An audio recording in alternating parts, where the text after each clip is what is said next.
God, I noticed that in time. There we go. So, Imagine. it'd be a very weird session when I upload it onto YouTube where it's just I'm talking and you guys are responding. Very weird. Anyway.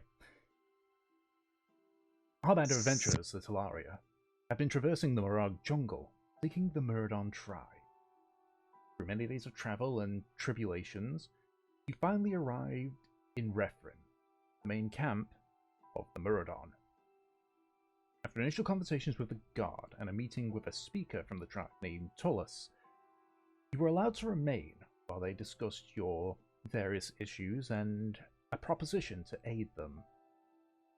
You were given a brief tour of the camp by Gusta, showing the more production area and running upon an individual, Bulgum, a orc who has a tattoo that is familiar to you all after a altercation in Lanarge.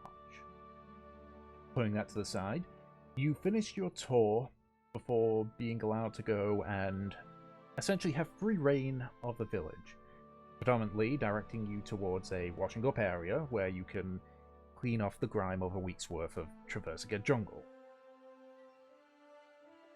Eventually, what few residents that were in that washing area left, leaving you all alone, barring Kinling, who was on the other side of the washing area.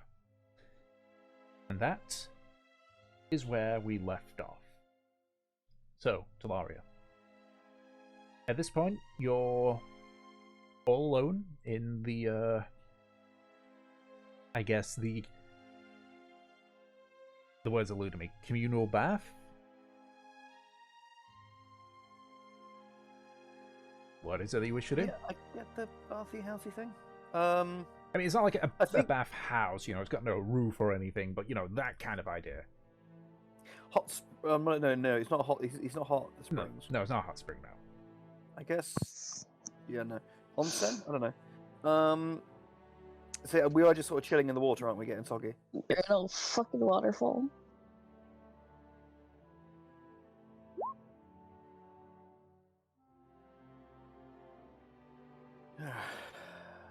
I think Aki. I think Aki did bring like the soap and stuff he had from his shower. Although he's clean basically now. So I think he's just gonna like basically like say his goodbyes and stand up, wrap his shirt that he was kind of making into a towel around him, and I guess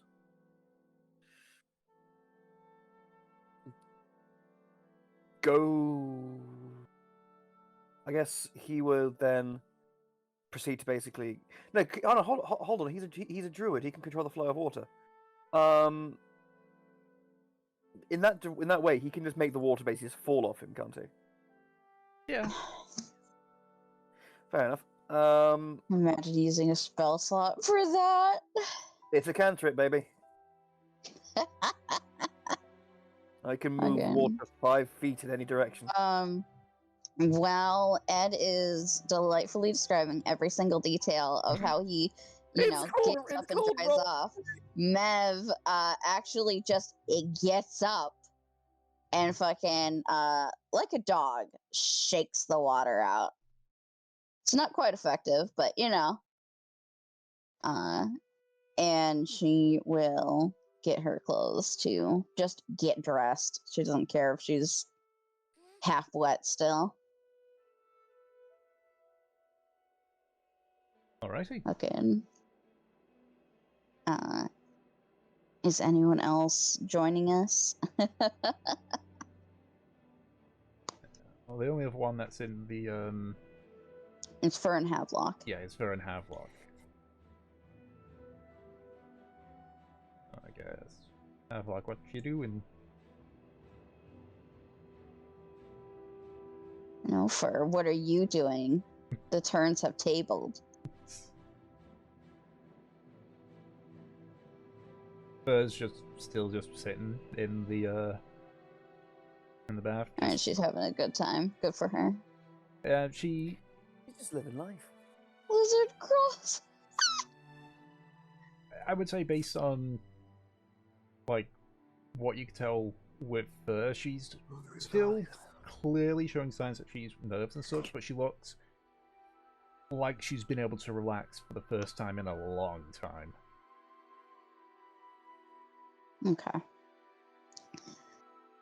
I mean, I'll let her, chill out and be happy.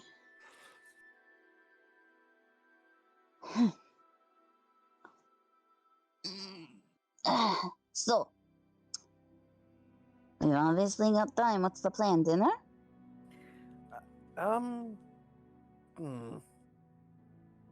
I suppose so, yes. I mean, I'd like to maybe just talk through our game plan, and there's just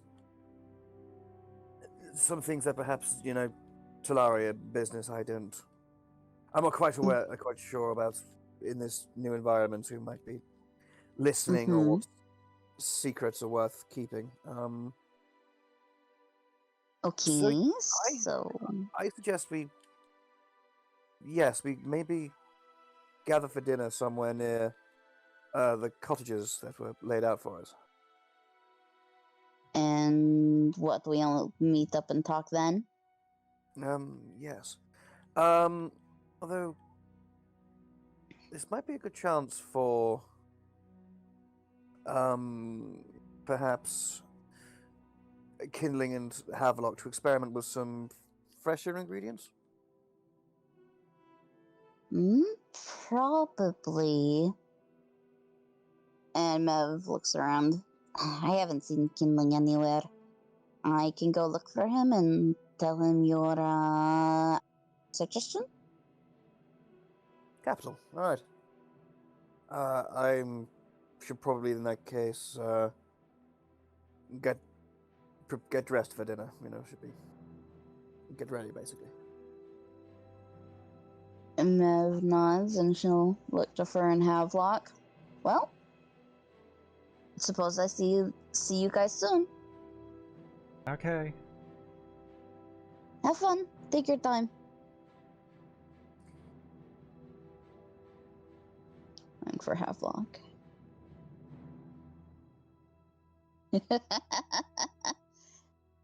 I don't think that. I think Aki thinks that, and you can take it up with him. Mev, raises her hands in, surrender.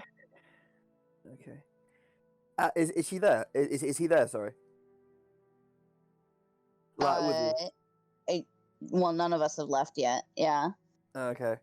Well, Aki kind of just goes, I mean, I suppose if you were a culinary artist, you would like to paint with some colors that aren't, just cured meats and grains, and you might, you could use there's probably some fresh ingredients, some fresh fruits and vegetables, and fresh produce you could take ample opportunity to use. It's probably the freshest It's probably the freshest things you can find in the whole continent around here. Think these even eat meat? I mean, there was. Hold on. I mean, I kind of goes. Well, there was a flock of sheep. I would be surprised if they used it just for the wool. Maybe, yeah. It's just all I hear, about druids. All I've ever been taught about them. Mev looks to Aki. I don't think Aki is vegetarian. No. Didn't strike me as such. No. Although we did know of a few tribes who were, harmony with nature, not allowing us to trespass within the natural flow of things, but isn't it kind of the natural flow for animals to eat other animals? Well, that's part of the debate, I believe. Yes, was whether in relying on sapient beings placed within the natural order, if it is indeed our role and it's just and right that we would engage in the predatory behaviors of wild animals in the same way of, or if perhaps that would be us perverting it and not disturbing the natural order with by using it. I can theorize. I can meant to chew meat. That is true, but yet we have other options. We are omnivores. We can grow our own food. We aren't reliant on good fortune we aren't reliant on good fortune as much as other animals are. It's essentially it's one of the debates is kind of thinking about whether through ingenuity, if humanoid creatures are entirely divorced from this pattern or still beholden to it. Something tells me this is a Naz and Druid thing. Can't believe there are politics in Druid stuff. And she just shrugs. She shrugs. Yeah, she shrugs. Yeah, and Aka kind of like, Aka goes, well, if you look, personally, I think if you look hard enough, you can find politics pretty much everywhere. Even, well, chances are there's probably even a political divide in Rhethrim, if we look hard enough. Consensus is an incredibly rare thing in the world. I suppose. It just sounds silly that nature people don't like, they spend more time being philosophical than just being natural. Well, I suppose that's sort of what happens when you, because my back in Narza, the druids of my kind were strange. They're way more cosmopolitan, I suppose, than others. Like this tribe, for instance. Like essentially at home, the druids were seen as like almost had like an advisory role to certain families, and so I was right. It is a Naz and Druid thing. It is, I suppose. There are those who, in a kind of primitivist in the way they say, we perhaps have had a fundamental disconnect from the true purpose behind the abilities and why. Ooh, spicy. Why no they wonder exist. These druids don't like you. You see, I assumed it was just me being naturally off-putting, but he seemed kind of weird about his feelings towards your particular tribe, and she pokes Aki in the chest. Well, my tribe is strange. We're very isolated, and we sort of don't. On the whole, we're sort of more concerned with the realms of the mind and of dreams more than the here and now, and perhaps in a situation, in an environment such as the Mirage, you cannot afford to. Aren't the Murdons the dream druids? At least in terms of Karmora, they seem to be. Aki comes from another tribe of dream druids that couldn't figure out his shit? Yeah, I thought that he was looking for specialists. But yeah, well, to be fair, like the Somni are like very few and far between. Like intentionally, there's literally just like there's like maybe like a dozen at most, and they like it's very much almost like monk-like. Okay, so it's more just like hermits living in the woods. You kind of like take like the Somni path almost. So more rather than them being dreams, they're more like, I don't know, philosophy prophecy people. Yeah, sort of. Yeah, pretty of. much. Yeah. Okay. Yeah, it's more of a philosophical like exploration of the mind more than like let's traverse the. Let's traverse the Feywild and do all that kind of stuff. It's more philosophical. They're fucking losers. That's the answer.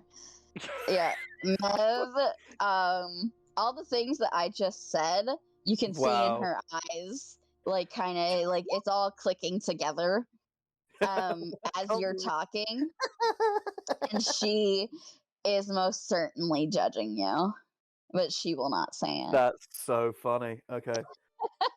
All right. I mean, it's It's not just like I'm a druid. It's just I just love the fact of just like the gears just click and go, oh shit, this guy's a loser. Okay. Yep. Mev throws her hands up again in another, token shrug. I'm going to go find Kindling. Maybe he'll tell me about barbarian politics next. I would have thought that'd just be whoever hits the hardest wins. Oh, it may be. I'm going to ask. How open book is Aki at the moment? Oh, what, sorry? I'm just thinking. How I'm thinking like, would you be able to tell that like you've hurt Aki's feelings? Fucking, I mean, would I? That's up to you.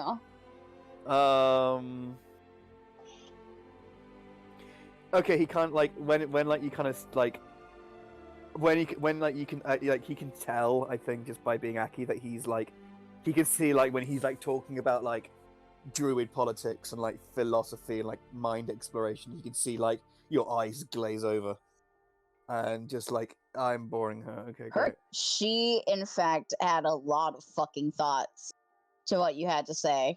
They That's just true. weren't all positive. Yeah, exactly. Yeah, or just like, okay, maybe not the glaze over, but just the fact of like, okay, it was sort of like, it wasn't like, oh, that's interesting, that's really cool. It was like a, all right, whatever, kind of inclination.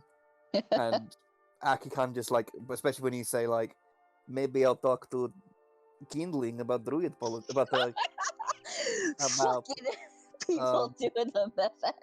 about barbarian politics. Aki kind of just goes. You need to make a character of a Russian accent now, Ed. Oh my god. Yeah, I'm not bad at Russian accents.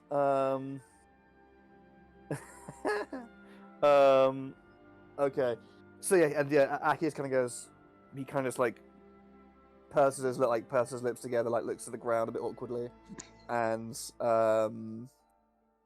goes like, right, I'll see you all later then, and he will just start heading back towards the thing. He's sulking. I got over it. It wasn't that big a deal. I didn't even say anything. You didn't have to. Shut up, you're not here. I mean, you didn't say, he was a loser, so... She did not say that. That was not something that happened in canon. Oh. Sounded like it was. It was, like, inferred, basically. Like, she gave him, like, a look. Okie then Fur didn't say anything either. Yeah. Mev just shrugs and she will go off to look for Kindling. Where the fuck are you, Catman?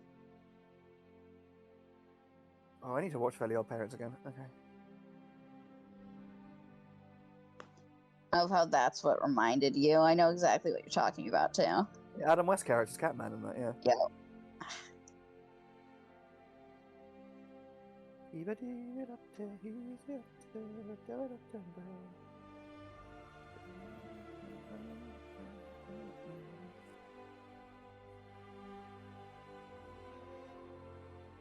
Where indeed is Miss Kindling? Mr. Theodore P. Catman. Creeping where I don't belong. Actually waiting outside. Fucking. Alright. Then Mev comes out and looks around and sees you and just makes a beeline towards you. Ah, Kindling! I was actually going to look for you.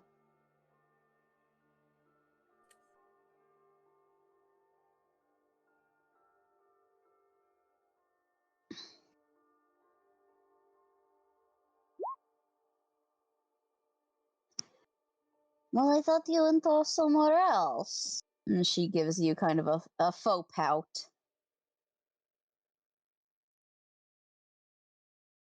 How am I supposed to know where you went? I didn't see you.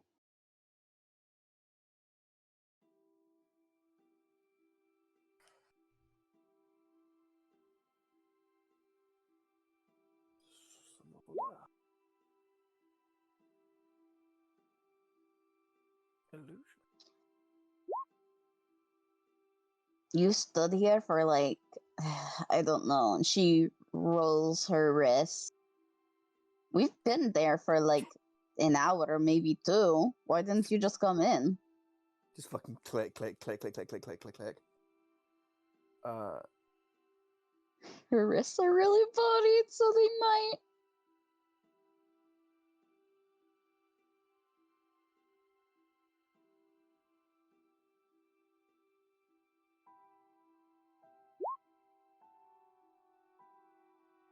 You don't want to bathe yet? She tilts her head at you.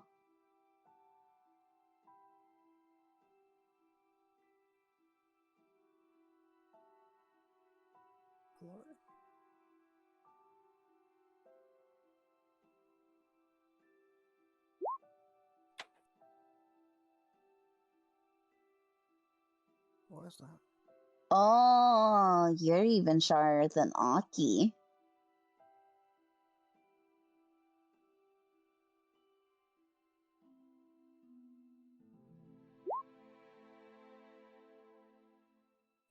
Oh no, a female. I want to insight that. Is he selfish or is he shy?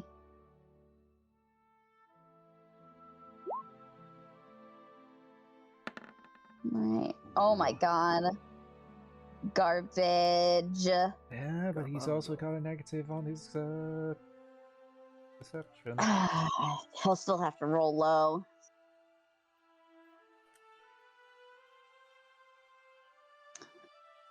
I miss being Shala and having a 13 to my insight.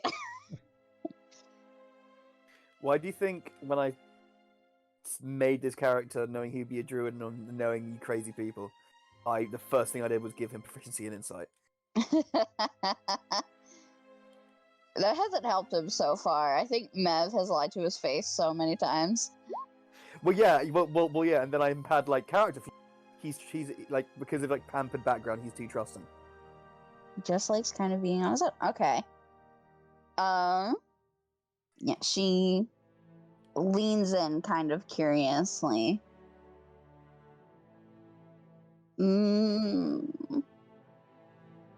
Why? Do you not like being part of our group? Are we not friends? She grins.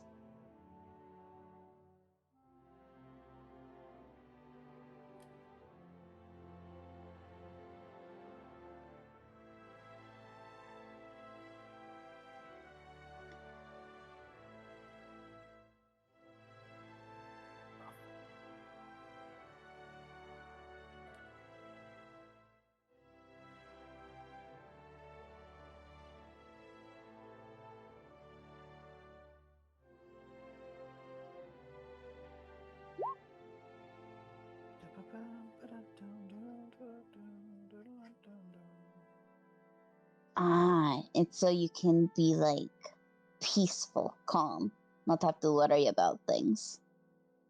Your mind isn't running.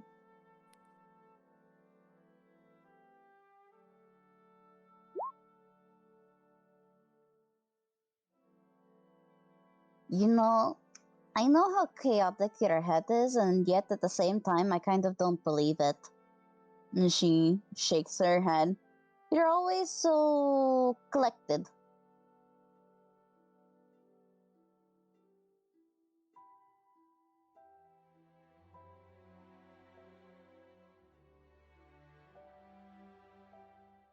Have you had any trouble lately?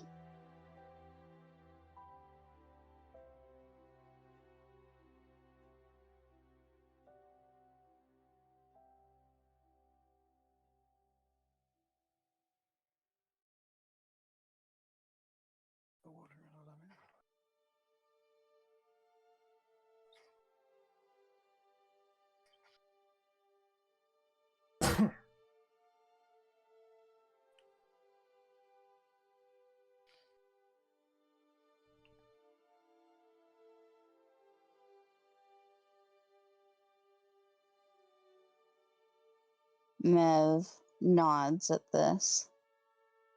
You know, I know that it takes a lot, but do you think it's time for you to reach the next stage?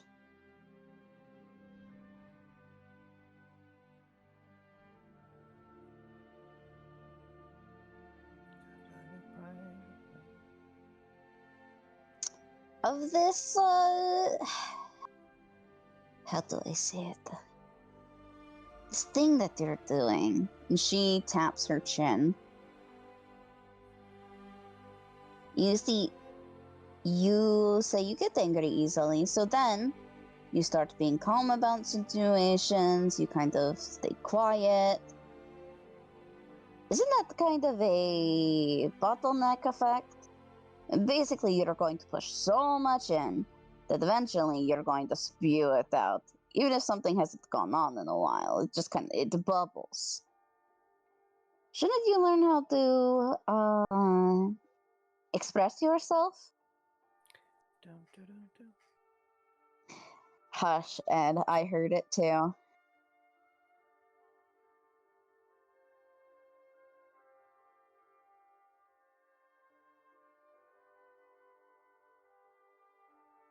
Not probably.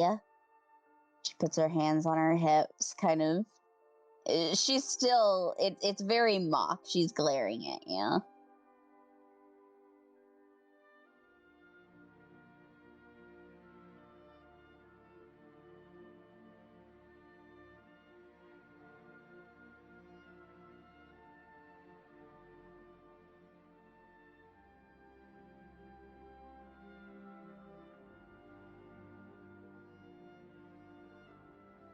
That's not handling it.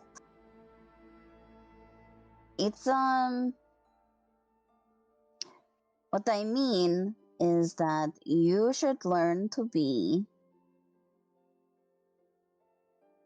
more communicative. Communicative? That's how you say that word. Communicative of, you know, what's going on inside your head. She reaches up and actually, gently knocks Kindling's skull. I'd love to know what's going on up there anyways.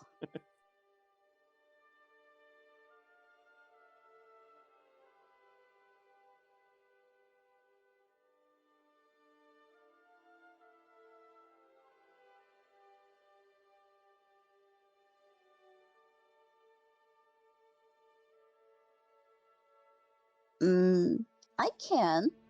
Would that make you more comfortable?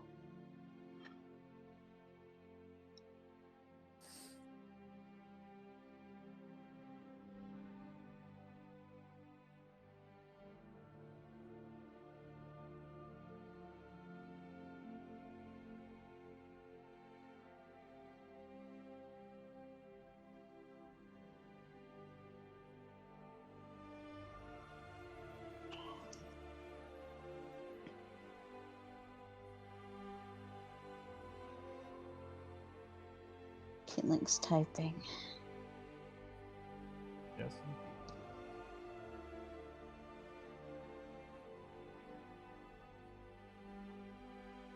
Well, I'm asking if that's okay with you.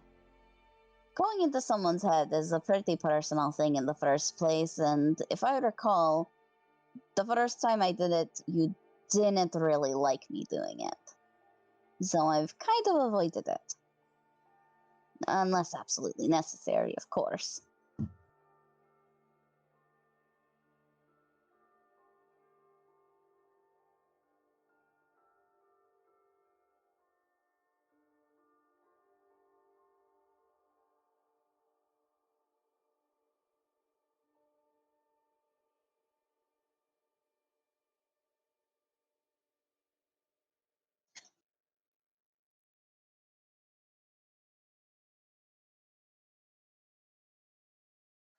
Like? He gives you a curious look.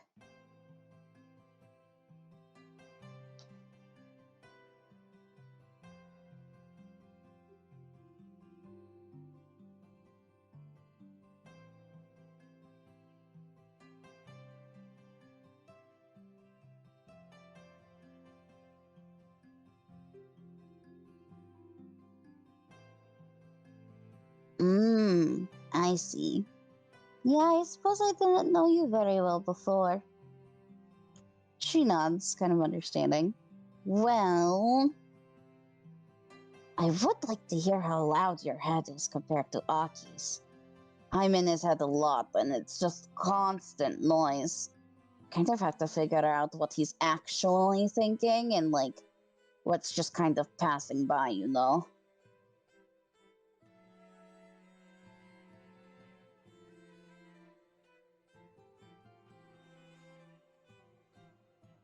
So, can I take a peek?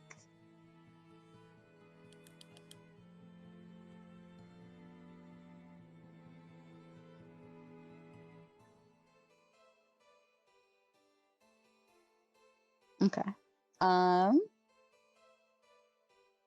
Then Mev will fucking mind link with Kindling. What's his head like?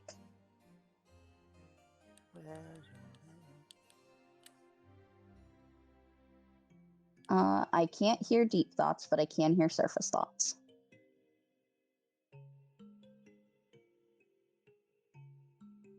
Hearing deep thoughts is an actual spell. Yep, you've essentially got half of the detect thought spell. Yep.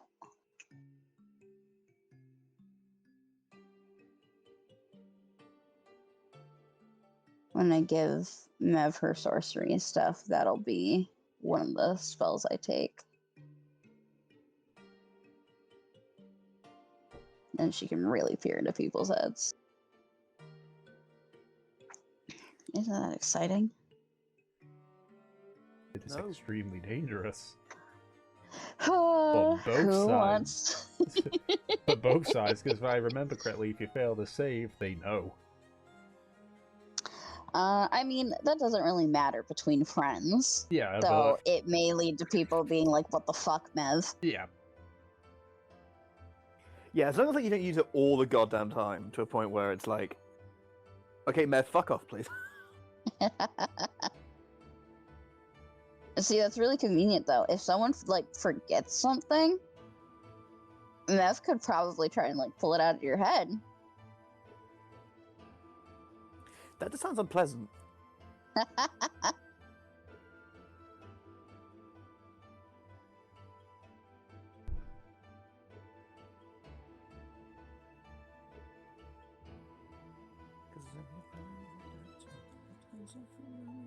I'm getting Arby's.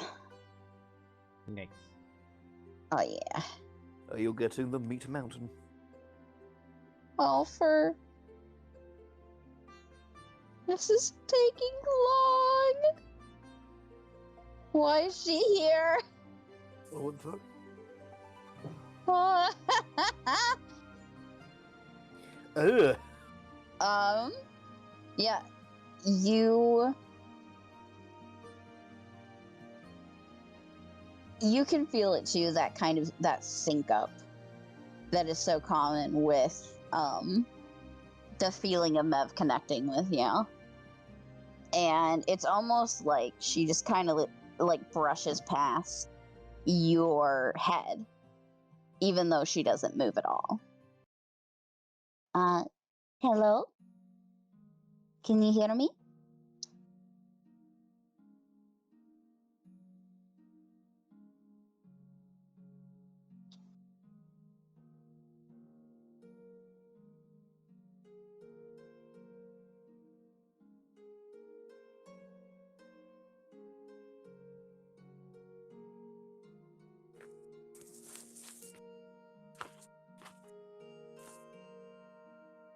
I love fucking the Mev mind sequences.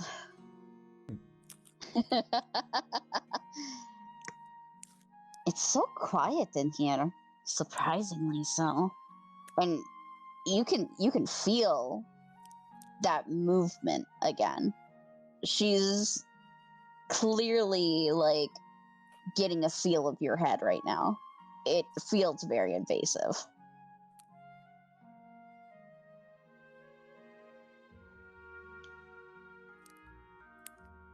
It's a nice tingle, but it's fucking weird.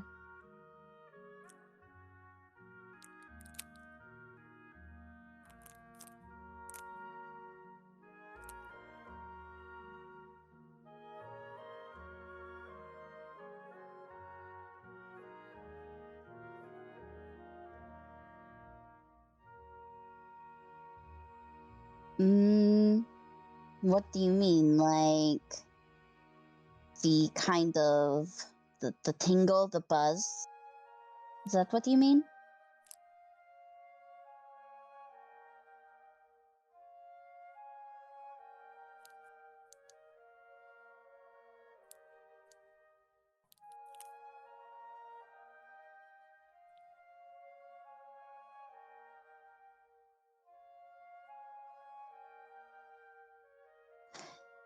Yep. I'm actually not sure if it's because of my being here or if that's how people's heads are. I feel that kind of buzzing all the time. So it might just be me.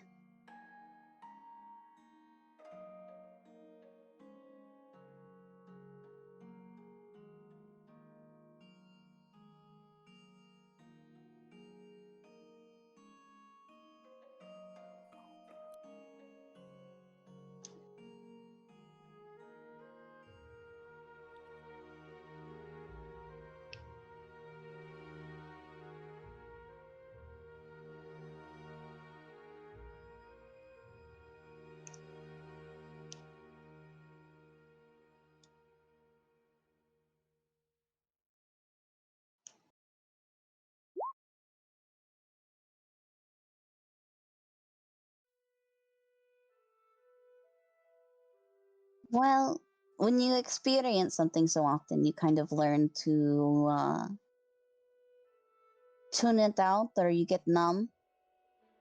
Things get really, really loud and harsh sometimes, though. When that happens, I just kind of, you feel Mev retract from your headspace. And she fixes her hair, kind of, since she's not in your head, she has started to move around again.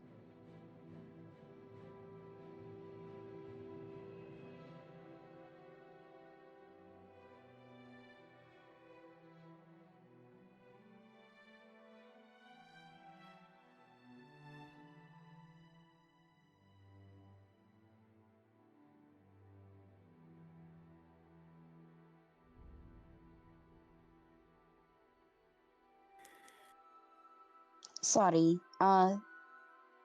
when I think too hard about those things, my thoughts can spill into other people's. I didn't want that to happen to you.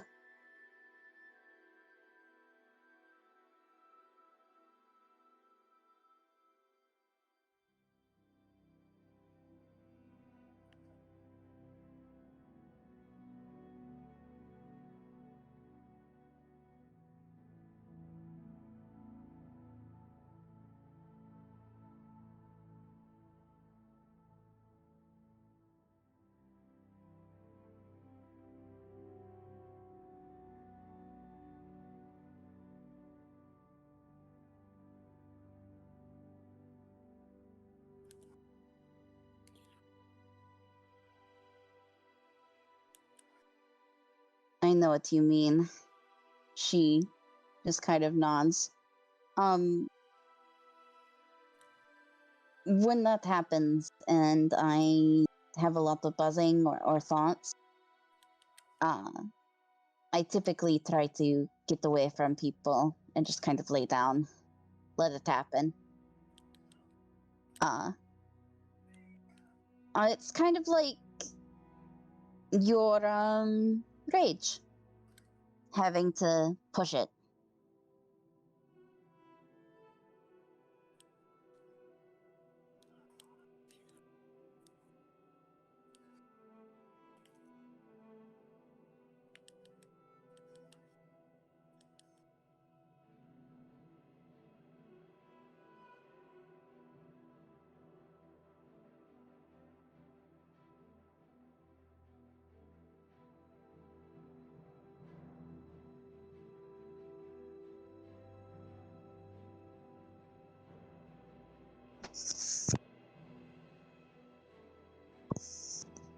Um. Oh. Yes. Fur and Havelock are going to meet us back at the little cabins, and you saw Aki. He already went, but he requested if you could try to get fresher ingredients because he is very healthy for dinner.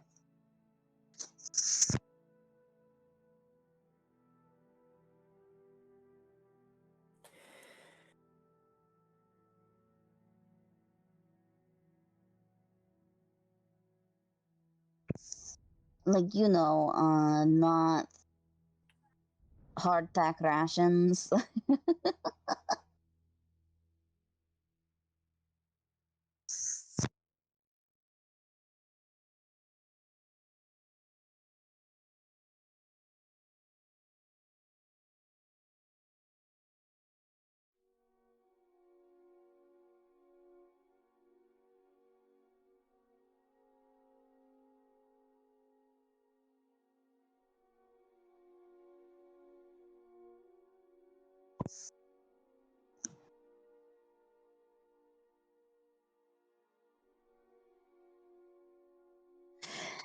Yeah, I know.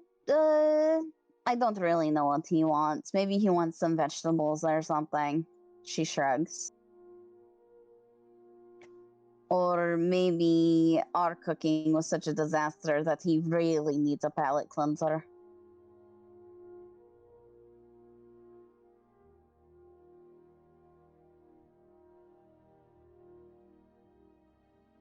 Mev nods. So do you want to walk with me?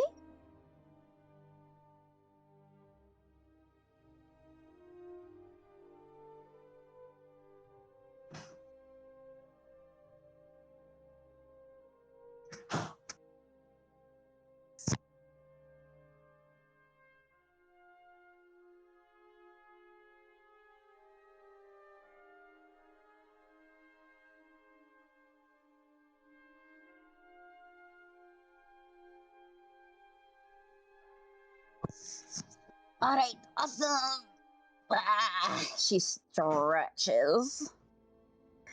Come on, let's go off to the cabins. She will grab your paws, grab the beans, and drag you. Being dragged by the beans. Being dragged by the beans.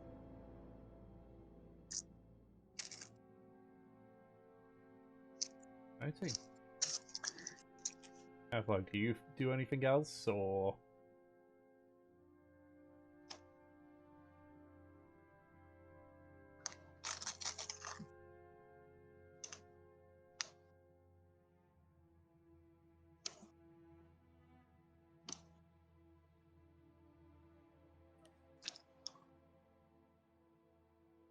Okie dokie. Fur does leave to get changed before you do. But eventually, so you're all heading back to your assigned, basically, houses. Yes, Yeah, please. we're all gonna, I think, meet up in front of them. Okay. It takes about 20 minutes in total for you all to eventually meet up back at the various houses. You do notice that Kuz is not with Fur at the moment, not at least from what you can visually see. But beyond that, Where was she you're all before? together. You don't know. You haven't seen him since since he's headed to get washed up. I don't like that. Yeah, that's us. I would like to look for Kurz. Maybe peek into Fur's house. I mean, Fur is there at the house. We're in front of our houses. Yep, I know. So you just look past Fur into Yep. okay, yeah. Her house is relatively narrow. like essentially you could only go single file. But you can see taking up a majority of the floor is Kurz, just sort of lying there. As you sort of like poke your head in, he just looks up at you. Mev will give her little finger wave. Just blinks at you a few times. Or just sort of just exhaling, just seemingly looks like he tries to go to sleep or something like that. Alright. Little Good. munchkin. I just want to make sure that he's okay. Mev will go ahead and peek out. I'm sure that Fur is looking at her. She just kind of shrugs. I figured for now it'd be a bit less of a headache for everyone involved if Kurz just stayed in there. Makes sense. I just hadn't seen him before we went to bed. Wanted to make sure. Yeah, nah, he's not particularly happy about being in there, but I think he understands.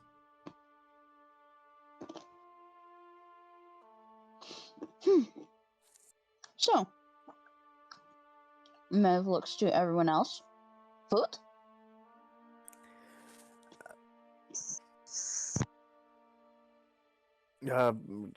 Yes, I suppose. I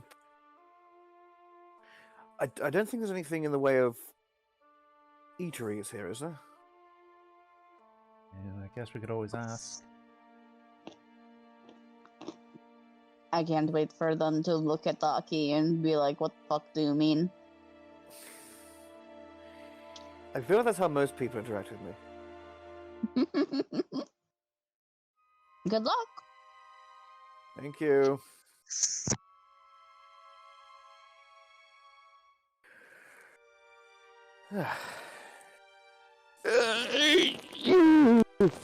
Okay.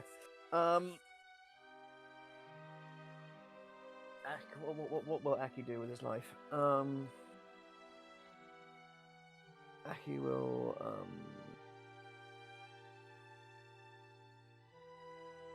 essentially say like, well, given the fact that I believe there's not as such a traditional inn or other sort of coaching house here, why would there be? We may have to be resourceful ourselves when it comes to finding food. But perhaps if there's a general store or other provisioners here, then we might be able to get some homemade ingredients from this place. I mean, isn't that Sether's place?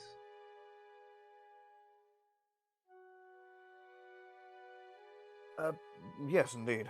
So we maybe could go there and see what groceries they may have.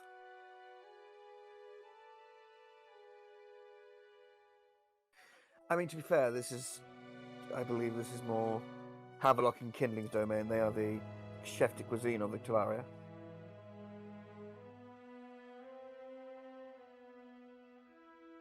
I mean, you saw what happened when Mevelair and I attempted it, and it went fairly disastrously.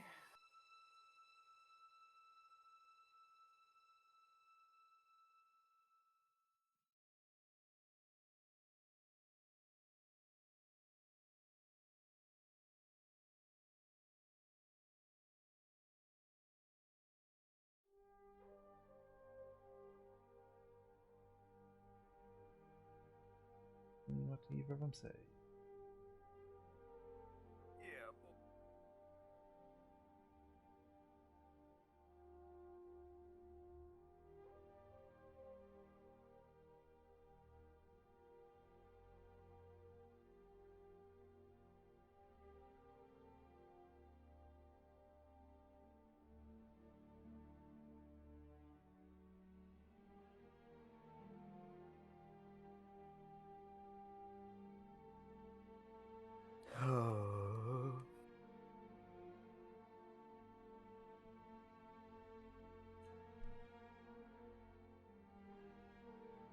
All right, fair enough.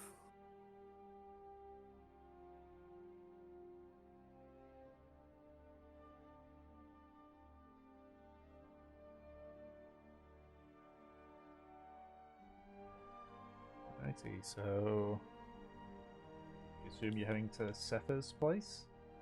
Yeah, sure. Alrighty, so it's you, I assume Kinling and Havelock? Yeah, go on then.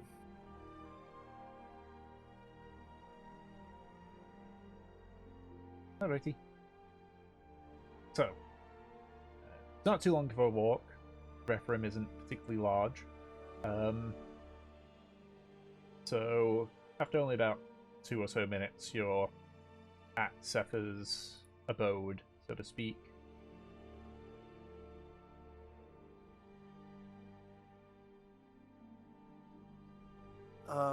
Yeah, Aki will...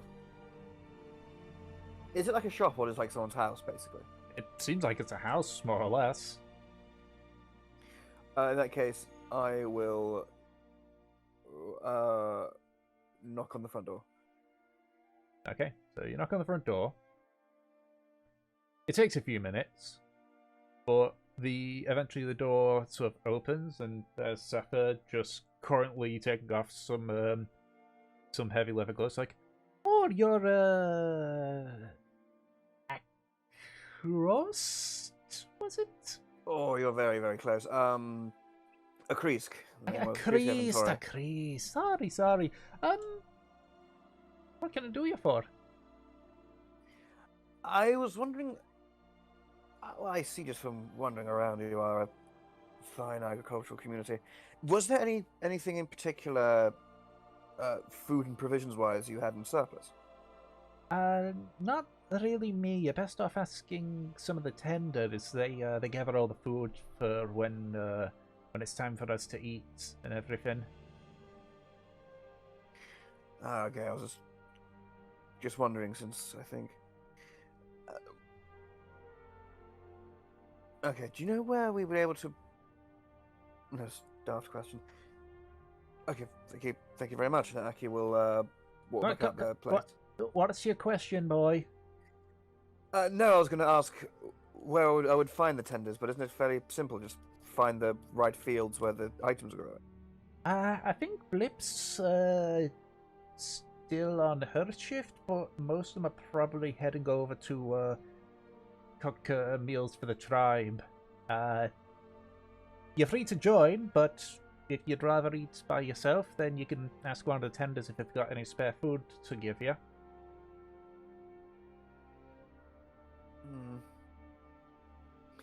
Alright, I will do that. Where is this communal kitchen?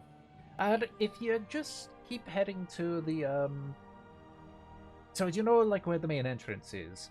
If you go past the main tree and just keep following it, you'll find a big stone, big bunch of stone blocks and such, has where the majority of the smoke comes out of. That's usually where we start cook. That's where we do the cooking for the nightly meals. Excellent. Thank you very, very kindly. Just don't bother the plant singers in the central area. They're probably getting the tables and quote unquote tables and chairs sorted. All right, I'll be sure not to. And Aki just say to Havelock, he goes, do you mean as in cook as in prepare food, or cook well? Oh no, kindling, sorry, kindling. Shit.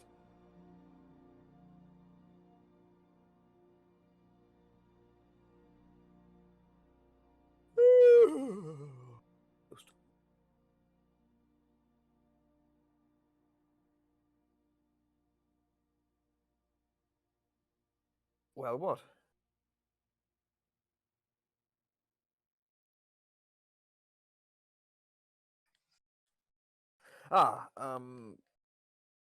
I mean, chances are, yes. You'd think perhaps maybe they will have a designated role of preparing the food. Maybe have generations of artisanal knowledge backing them up. So, I think if it's something that would interest you, maybe you could ask to shadow some of the preparers, or I don't know. See what you fancy. See if See if offer something and see if maybe one would take you up on the offer. Who knows?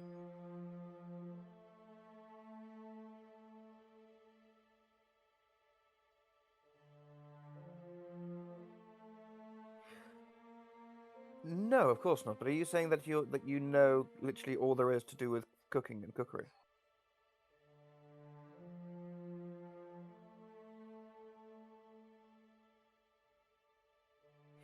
Are you saying your skills and your talents are in no need of honing or improving?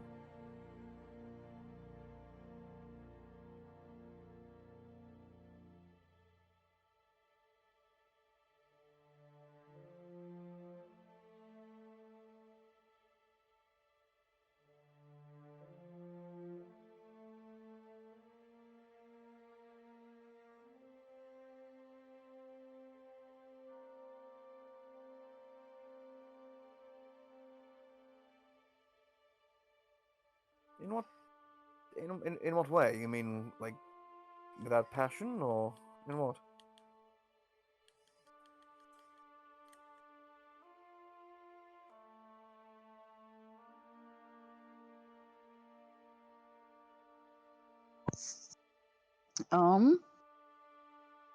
I imagine everyone's here for this.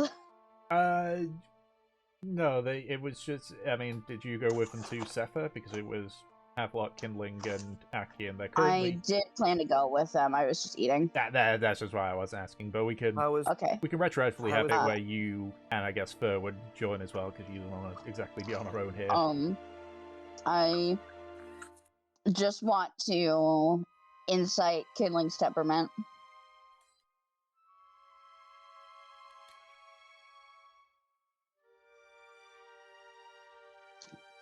I'm still eating, but this is something. Mm-hmm.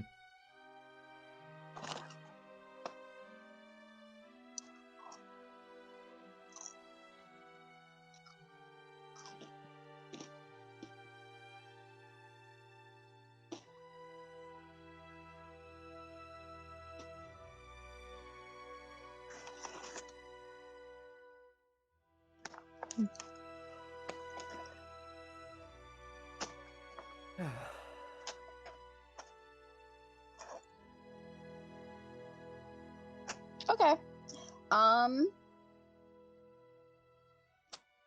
Kindling, you get a nice, gentle hand on your arm. Now gives you a bright smile.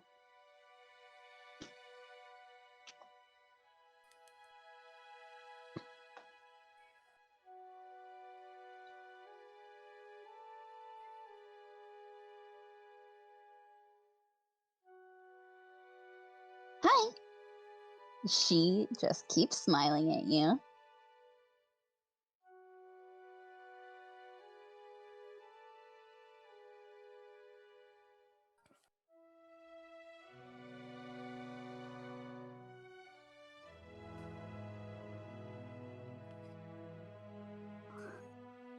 This entire time, Seth has just sort of like been standing there, just quietly listening to the conversation. Now, Aki, you can continue if you want. Mev has not said anything else. Just smiled at him. No, smiled and said hello. That's terrifying. Okay. Yeah. Aki, well, Victory. if you have an issue with how we cook, you don't have to join on the tribe's meal. You can cook your own and do your own thing. Lots of people here do it.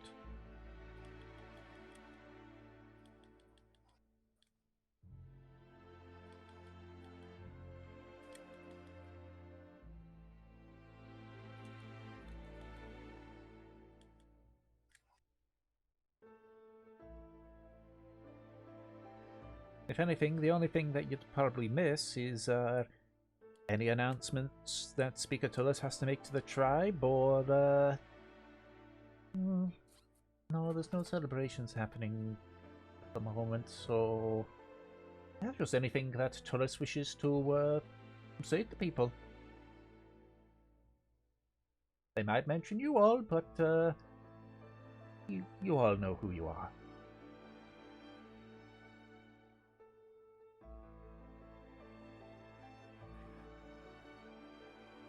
I'm physically restraining myself from asking like a really like pretentious philosophical question. Do Okay. you know who I am? No, you can't. No, I like every fibre of my being wants to say, like, do we know who we? Do we truly know who we are? And, like, can we truly answer the question, who am I?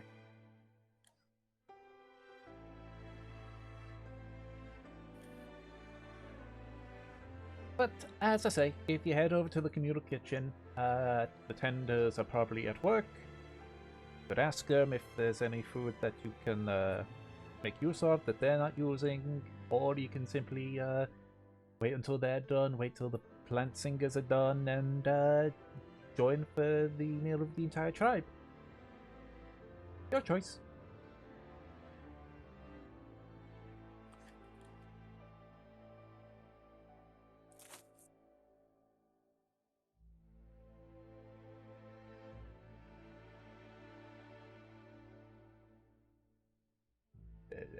Anyone doing anything? You're just standing there.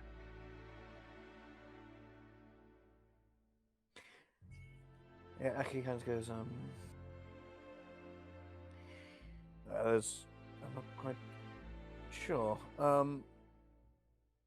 It would be interesting to see we wouldn't perhaps cause a stir or make things uneasy if we were to join the tribe for dinner. No, we've had plenty of people that came into the tribe and sat with us day one.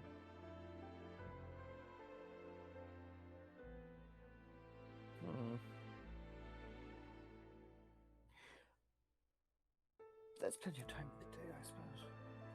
How about we do join the tribe for dinner? It could be an interesting experience.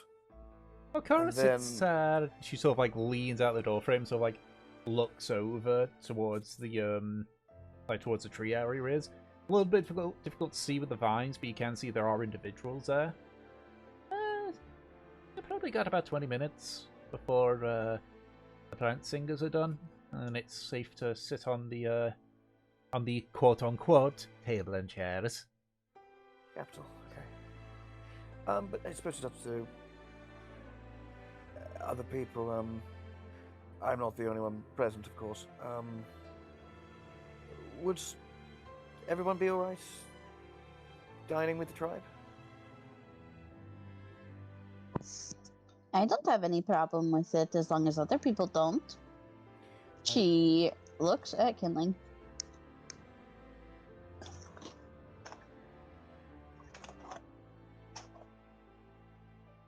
I mean, yeah, but maybe not, you know, in the middle of them all. Can I ask a quick question? Yes. How's your Arby's? Delicious, and I'm trying to eat, but I'm also trying to roleplay. I mean, if you wait like 5 minutes, you could like incorporate it into the roleplay.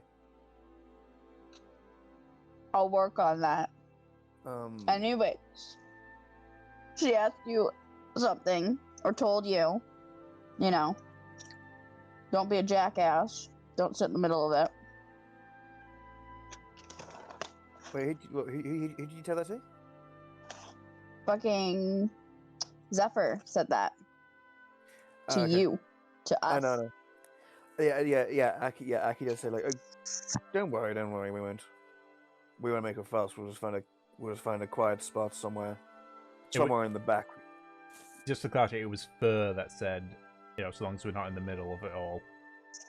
Oh, okay, yeah. Yeah, Sorry. yeah. So he just says that to Fur. Yeah, like, yeah. It's like yeah. So he's don't worry, we won't. I suppose unless somehow we're, I guess, summoned before the whole tribe for an inquisition of some kind, we won't make a fuss of our own accord, essentially. Oh, I've never been inquised before. Turles hasn't ever done that. Usually he's just like, you know, we've had new additions to the tribe, and it's these people here, and that's it. Normally he deals with those kinds of things, like either one-on-one or with the inner circle. Well, okay, but from what I understand of the tribe's recent history, and new arrivals is somewhat of a somewhat of a rare development, isn't it? Well, yeah, but that doesn't change the fact that Doris doesn't make a big fuss about it. Fair enough then. You know, there's some people that weren't happy about Gusta being here because he was from the Republic, but Doris didn't make a fuss, simply said, "We have a new addition. This is Gusta. He's a survivor from the Republic. He's joined our group." That was it. Fair enough. I suppose I would have assumed that some members of the tribe might be more cold to outsiders than others. They are. Most of the ones that have been here for a while, they're not a big fan of people that came in. There's only a handful where they've came in and they're fine with. Lip is one of them. What was the other one? He's our main teacher, so he looks after the various, children. You might have seen her when she came in, Green Dragonborn. Oh, that rings a bell. Aethera, that was her name, Aethera. We definitely did see a Green Dragonborn, right? Yes. Okay. Yes, I did. Yes, I did spot her on the way in. Yeah, they like her and her husband, Yana. So there's, for the most part, we're pretty open. Some people have some qualms in regards to individuals, but we're in the Morag. We have to work together. Differences be damned. Understandable, I suppose. You can't let petty grievances get in the way of survival, I suppose. Well then, I'm quite looking forward to this. Actually, it should be quite a nice, pleasant experience. Well, if that's the case, I'm going to have to politely say, sure, I need to make sure that I've got my stuff sorted before I join as well. And she also, shoots you out a little bit more before closing the door.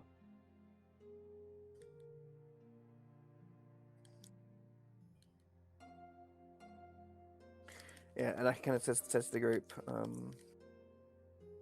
I think this would be, in terms of ingratiating ourselves in the community and making it abundantly clear to all that we mean them no harm. I think perhaps not being outwardly secretive would be in an advantage to us, and we'll also have time in the evenings to debrief and discuss the goings on, what our next moves are. So I hope this decision hasn't irked you too badly. I mean, not really, not for me at the very least. Not too sure on the whole debriefing thing you're on about, but might be before I was around.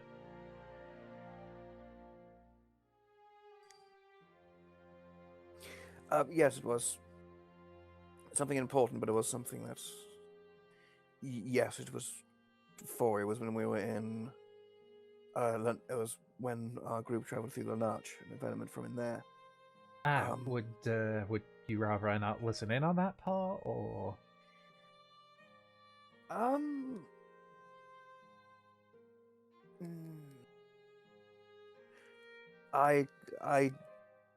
No. Listening would be fine. You are a member of our number. It would be strange to hide something like that. Don't worry. We'll clue you in. Right. Okay. All right.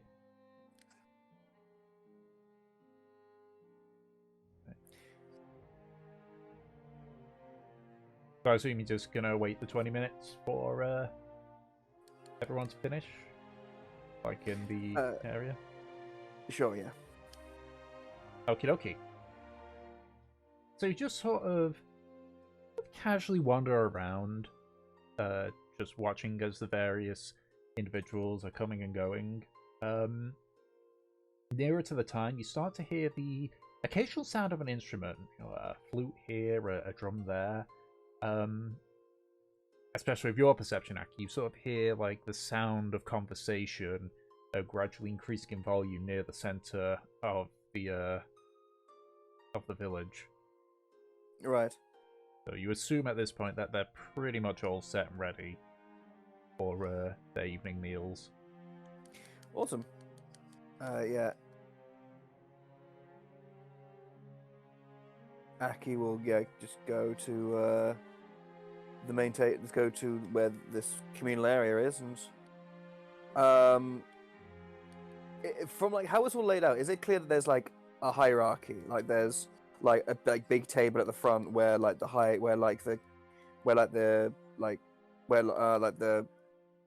Tullus and people like him sit, So, or is it more sort of equal? So in the center area, which had been mostly flat, minus several flower beds, you can see now that there's several vines which have grown up and around, forming essentially several like tables and benches of various sizes. You see like some long tables, some like more circular ones. The you can also see at this point a relatively small but varied amount of people. The majority of them are seemingly being elves, human, and half-elves.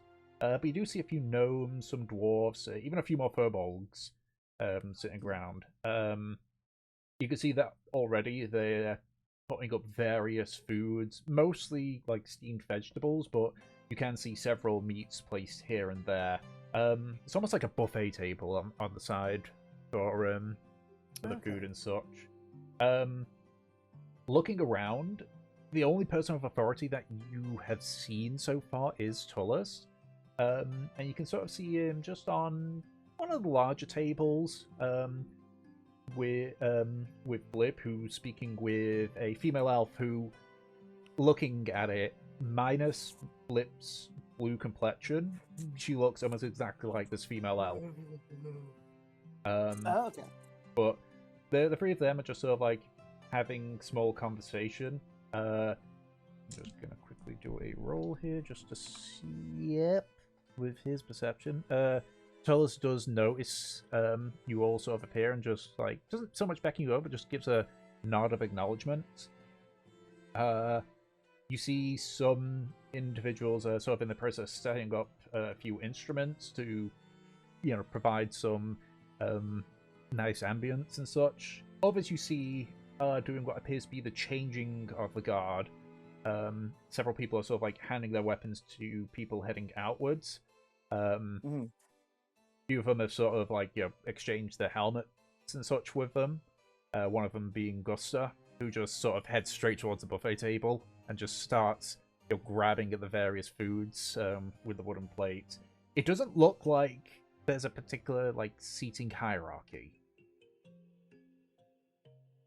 Okay.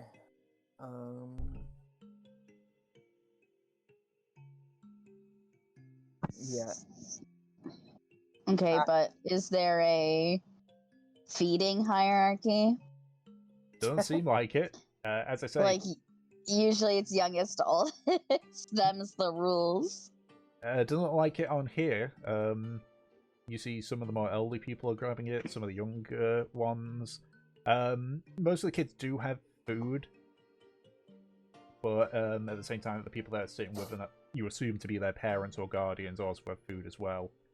Okay. But beyond that, everyone just seems to be just sort of heading up there. Like they're being a bit orderly about it. They're not like barging through and such. Few people do give Gus a few dirty looks since he did barge through, but they let him. Yeah, then Mev pokes Aki. Come on, you're the one that has to go first. Make all the errors. Is that really my role in this group? You're the leader. To essentially be the first one to blunder in, discover whether it's poison or not? That's not it. You're just, you're the druid here. You brought us here. It should be up to you to figure out the situation first. Fucking Mev trying so hard to be nice to Aki at Kindling. Yes. And then yeah, Fuck and then, it. yeah, and then Aki kind of just goes, "Oh, oh, Hello, cat. cat." Yes, hello. How are you doing, cat?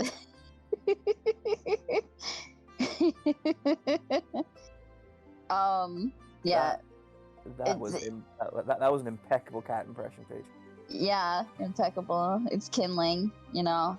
I'm a little too high pitched, but I'm trying. Yeah, Mev looks to Kindling and he goes, yes, and she just says a little under her breath, man, you're pretty grumpy right now.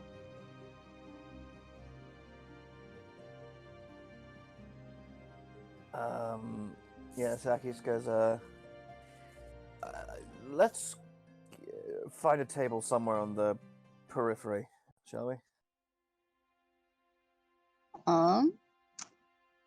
You go get food. I will look. Mev starts to like peek up her head, to see through the sea of people, like an open table. Table question mark, Yeah, there's quote unquote. we'll say table for the ease of it. There are a handful that aren't taken, or a few that've got like a single individual on them. Alright. Mev will grab an empty table then for them. Okay, the table that you're able to find is so like almost like a curved table. A little round table. It's not actually like a round table. It's like it's almost like a semicircle table, more likely. Okay. But it's relatively small, but there's enough room for all of you. Plus maybe one or two more people, but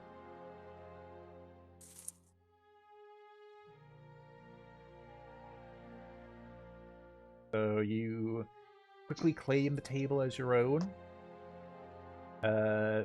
It's not at the outer edge. There's like one or two tables between you and the outer edge, but you're not, in the middle of everybody. Yeah, Mev will wait for everyone. Okay. I assume everyone else joins, and I assume, Aki, you're going to see how the Muradon do banquet tables. Sure, yeah. Yeah, absolutely. Yeah. So, like, how's the food done? Is it basically almost like a cafeteria? In a way, yeah. I mean, there's not a person that serves them their portions. So it's kind of like if you go to like a place that just has a buffet table, like at a party or something like that, and it's just like grab a plate, go down the line, grab anything that you want. And there you There's go. no table service. No, Edward. They are a druid tribe in the middle of the jungle. No sense of hospitality. Okay.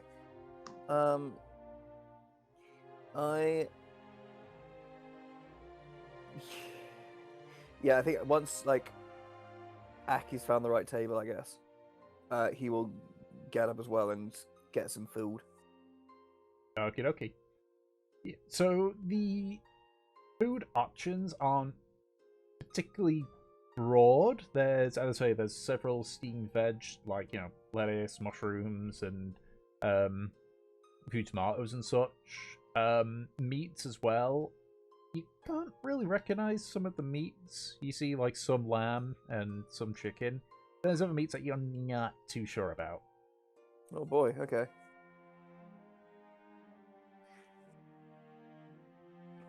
Okay, Aki will... How adventurous an eater is Aki?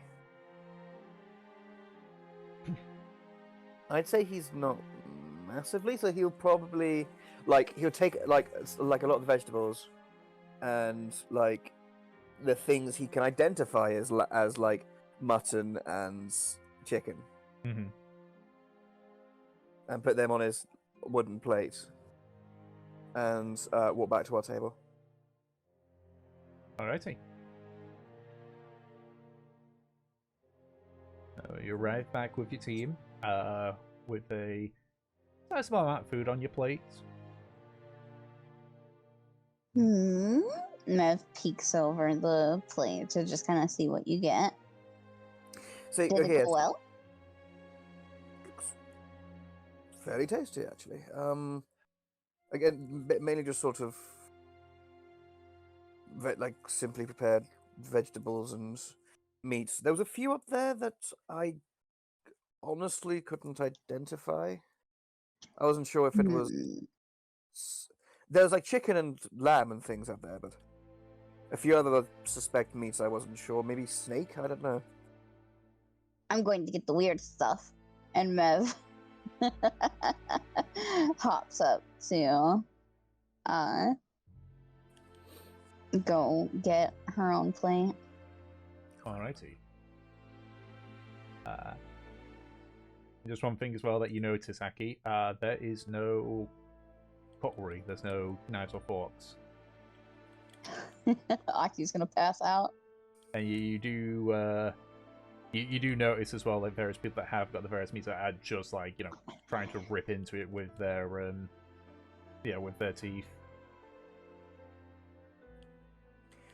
Aki goes.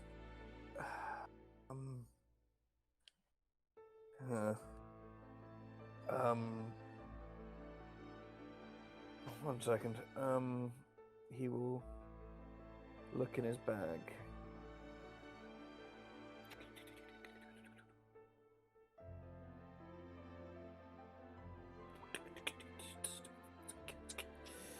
Okay, he hasn't got like a knife or anything. Okay, Aki will sort of. Yeah, Aki. No, Aki doesn't have a cutlery set on him. It would be amazing if he did. Aki will. First of all, he'll go. He'll stand back up. He'll go over to. You go back over to where the food is, and is there someone? Hold on? Is there anyone there he recognizes that, like, just from like during the day, like, or what was the name of the woman who ran the shop? I can't remember her name. I'm so sorry. Sepha. Sepha. Is Sepha there? She is not, or at least she's not eating there. Okay. Are we close to where the washing place is? No. Are we close to some running water? No. Eat your food, Aki. Make a my perception hands check, are Tingling. dirty. Lick them. The 23. You do see him eating at a table a little bit further away from everybody. He's got a few individuals there that he's just sort of not conversing with, just, you know, he's there with them. You do spot the two dragonborns that Sepha mentioned about, though, as a sort of seemingly having a bit of a small squabble over the food. A quibbly squibble.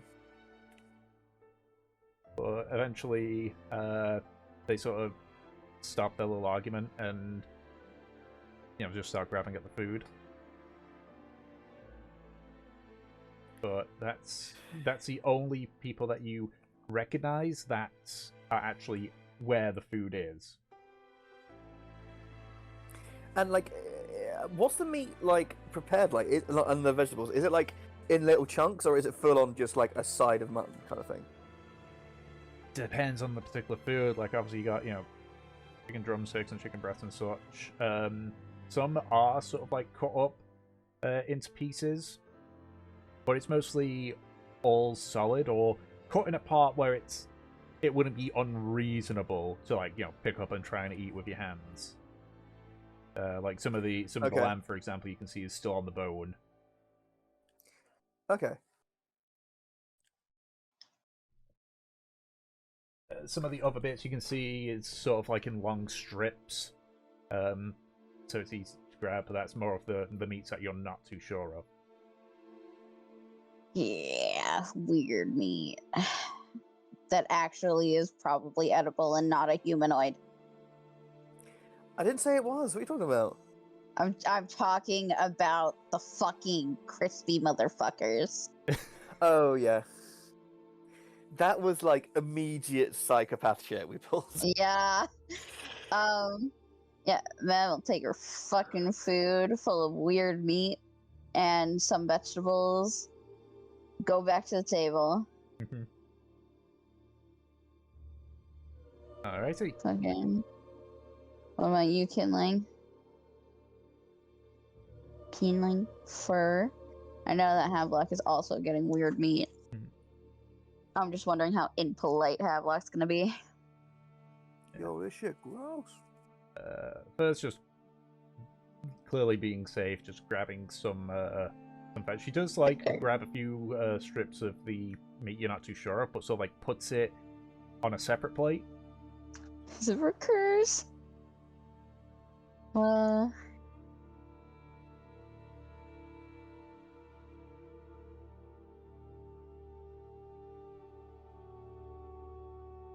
Kindling is currently typing. Kindling is typing.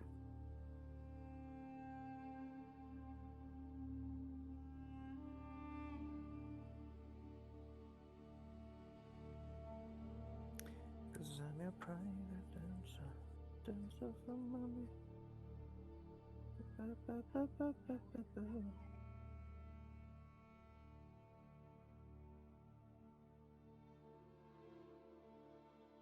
Alrighty.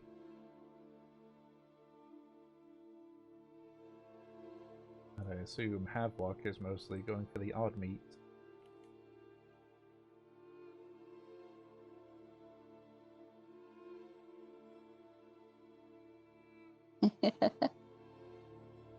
Alrighty.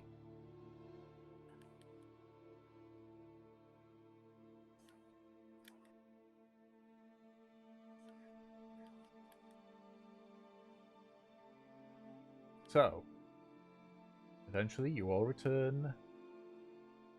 Okay, Kinling.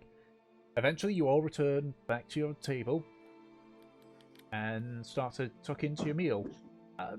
The meals are well prepared, if lacking a bit on the seasoning. You assume that they probably don't have a ton of access to things like salt around here.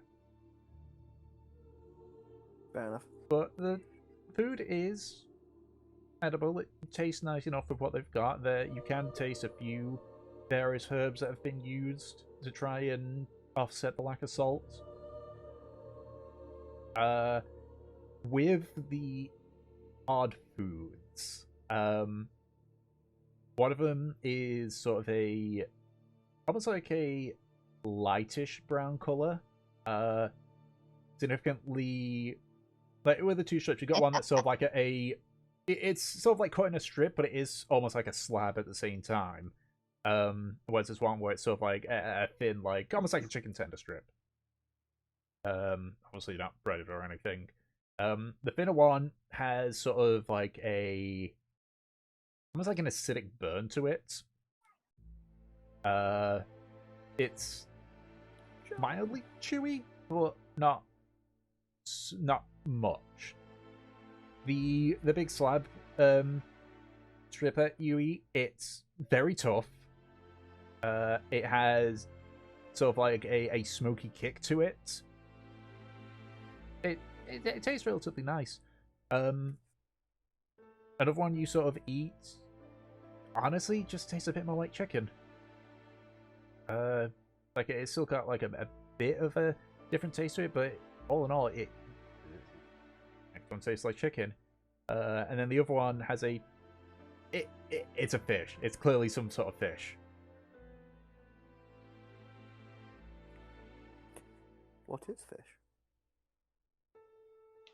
But it's What is it?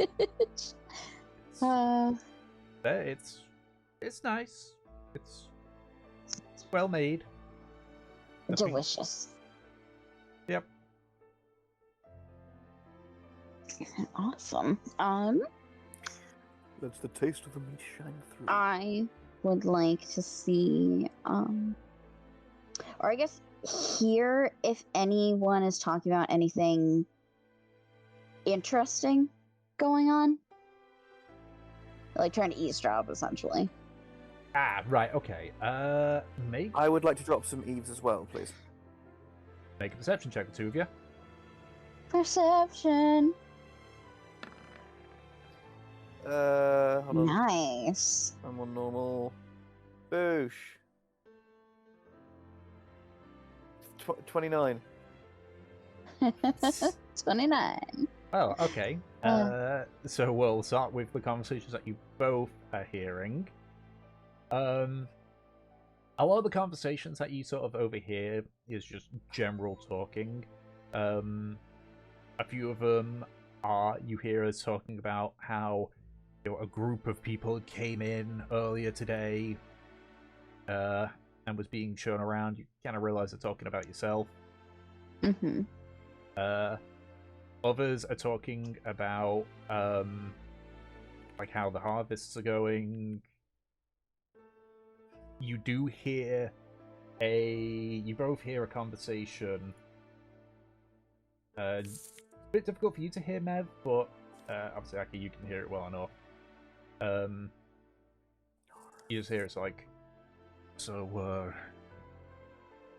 have we heard anything about the, what's going on out there?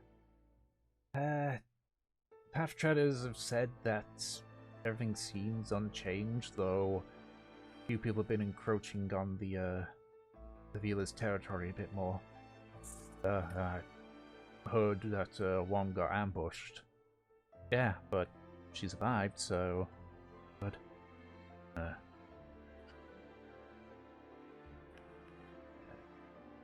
At this point, this is conversations that only Aki can hear because he fucking rolled like 1 billion. You hear a lot of casual conversation. You can actually clear enough hear Tullus chatting with Lip and this other female elf. So at this point you're hearing well, at this point like Tullus just sort of like waves Blip away a little bit. Sort of like gets a general look around. Notices that you're looking at him, but just continues like talking after breaking eye contact. Yeah, so the individuals, it's over at that table there. They're looking at us. They're looking at us. Yeah, you see the female outfit sort of like started to look in your direction before stopping. So, as I've mentioned, they bring interesting things to us. What was it that Zanax called it? Dragon Mark, I think he said it might have been. No, that's. He wants to look more into that, which I'm fine with. The goblin, though, the dragon. You do have issues with the arrangements. Of course I do, Tullus. It's not fair for her or the dragon. You understand we have to uphold our oath, but there has to be another way. Well, if Sia can come with an answer that works, then maybe there won't be an option. But you make a deception check for me. Deception? Yes. What? How am I being deceptive? You sort of watch as Tullus Trying to not be obvious. stops talking and sort of like looks back at you and just sort of like Are makes eye you contact. ready for some shit? 3, 2, 1, roll. There we go. Huh. I got mine too. Tullus just sort of like stops, just sighs, and it's like, That's the full-on fucking It's Always Sunny meme. Yeah. we'll continue this conversation until later.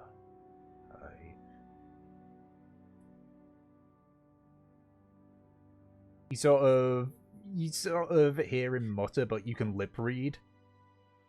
Hell yeah. And so you see essentially him say, like, directly at you, it's like, you heard all of that, didn't you, Krisk? He doesn't look particularly angry, but it's just like he's realizing, he's like, oh, god damn it.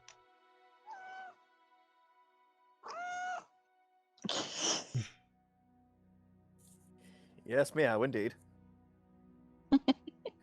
Yeah.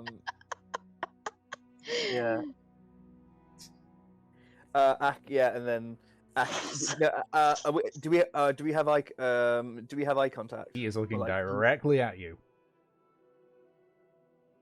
Aki suddenly just looks looks very sheepish, and then just flicks his eyes and like flicks his eyes down and gets to eating. All right. So you sort of stop paying attention to the conversation. But yeah, essentially that's about as far as you get before you again deliberately stop eavesdropping.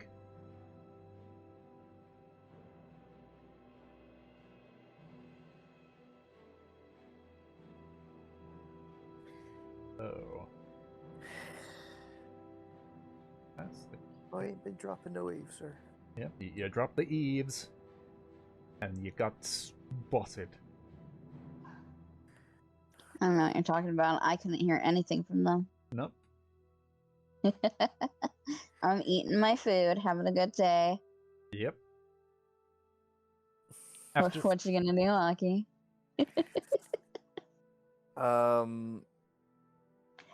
Hold on. So, hold on. So I just have a quick refresher. What did Tullus? So Tullus basically said that like someone wants to have a look at my dragon mark.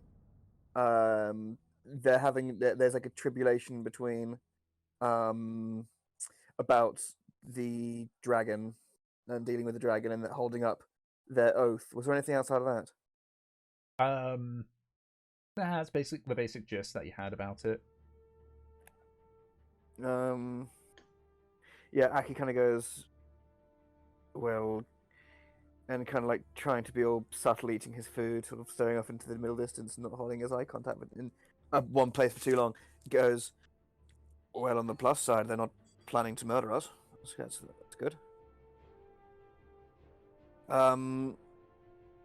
Apparently, this thing on my chest is called a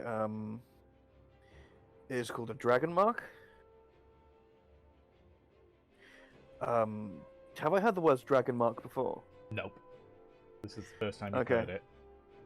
And I think someone in the village wants to make a closer look at it. What was the name of the person Tullus was talking to again? I had mispronounced my own character's name for that one. Zenkska. Zenkska. Okay, and there was one Tullus was talking to. And did Tullus actually say her name? No. Okay, the one Tullus was talking to, she seems to be one of the senior minds in the village. She had some hesitation and some reservations about fur and curs, but told Tullus that she would uphold her oath and do what she can. So expect her to be a bit of a prickly customer when the time comes, unfortunately. But from the whole, it seemed like they do not mean us harm. Of course, keeping us at an arm's distance. I'm not exactly sure we'll be invited to their children's birthday parties, but I think we'll be okay, at least for the time being, until things change. They also seem to be keeping an eye on the war as well that's happening outside. Oh god, they had a phrase that they referred to the people who go outside and have a look at stuff. What was it again? Path treader. That's Yeah, it. I think they have a system of must be scouts. They are path treaders, and they report. I heard that part. Yes. Oh, excellent. Okay. So that's basically up to speed. So I suppose we can enjoy our food a bit more peacefully. I suppose now, and we can actually sleep in our beds tonight. It's nice. Mev nods as she kind of looks at Fur, because From what Aki said, that didn't really give Mev the impression that they're, like, cool.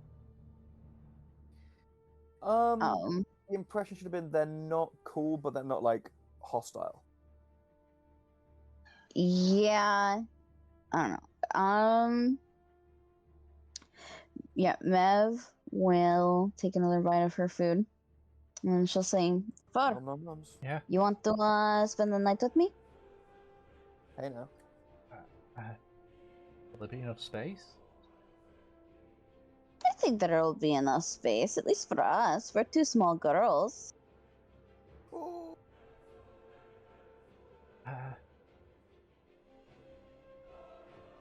You sort of And like, I mean, we can always get real close. She gives a wink. you see first sort of like blush slightly. If oh, yeah, okay. Don't worry, I don't bite. I mean, if you give me some time, I can prepare, enlarge, reduce.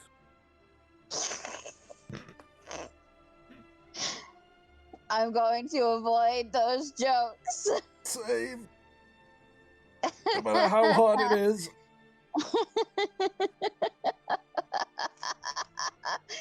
Okay, I guess that's something for the naughty kids at the back of the class to enjoy.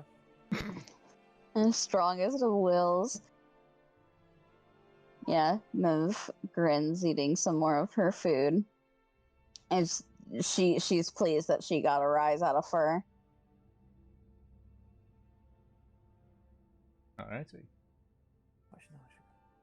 Eventually, people finish their meals, Itchy beard. and just casual conversation is happening until eventually you see Speaker Tullus stand up. And gradually, the conversation sort of dies down as everyone just slowly, looks at him. It's like, evening all. I will keep this very brief, as there is only one thing of importance to mention. However, we have a new group of individuals who have joined us. Possibly permanently, possibly not. That is down to them.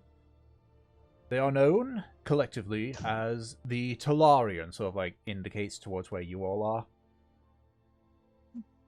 Mev finger wave. Aki just does just a very sort of nervous, stilted little wave. He does the princess wave. Okay. He doesn't do the full like royal wave where he just takes the wrist. He doesn't get that far. It's just like a little sort of just like a little hi kind of thing. First trying to make herself look smaller, so almost like trying to hide from where she is. As with anyone that joins us, they are considered members until they decide to leave. Though I must give a warning to all of a unique circumstance. You see, among their group is one that isn't actually present. Frowns. Though I can understand why they may not be present, given what they are. The individual that is not present at the moment is a dragon. There's a muttering from everybody here at this point. Now, I've been assured by the Telaria that this dragon is harmless, and the dragon itself is chained so that it cannot move about freely. I assume... you there, Fur, was it? I believe. Where is your dragon? He's at the house that you loaned to me. Right. Well, essentially, if you see a green dragon walking about that has a chain around its neck, know that it is considered a friend, though and I mean no offense to this, Telaria, if the dragon appears to be aggressive, let me or one of the guard know immediately. That is all I have to give to you all. I will now allow you to enjoy the remainder of your evening. And he just sits back down, and conversation just starts to pick up here and there. Fucking Mev will immediately turn back to for how she looked. Yeah. Still inventory looks nervous about it all. It's sort of like she's just fidgeting a little bit. Hey, don't let these fuckers get to you.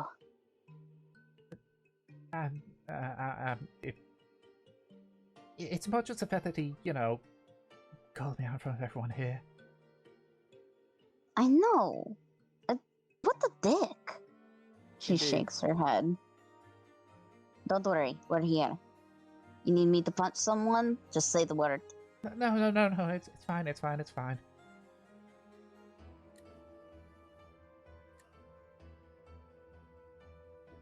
Oh boy, Havelock insight. I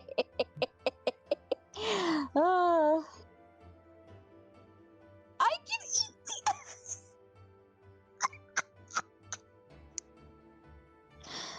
Fucking Havelock, that's not very funny. I think it's funny though. Wait, I can eat the end. Okay. Fucking. I hope so. She gives you a look. Because this might be my home in the near future. That's true. We don't want to cause too much trouble for you. Yeah, I mean, I don't. I've said before, I don't blame them being worried about because he's a dragon.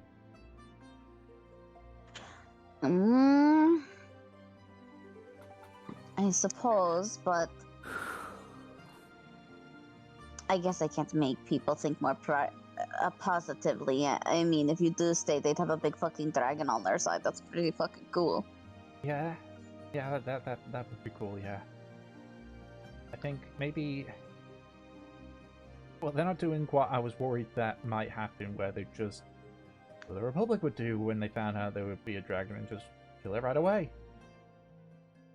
Maybe they can warm up to Curse and, Mev nods at this. If we want to do that, like I always say, the most important thing is reputation. Once we establish ourselves, maybe they'll relax a little. Yeah, which is also why, Thur just looks at Hav like, don't eat anybody.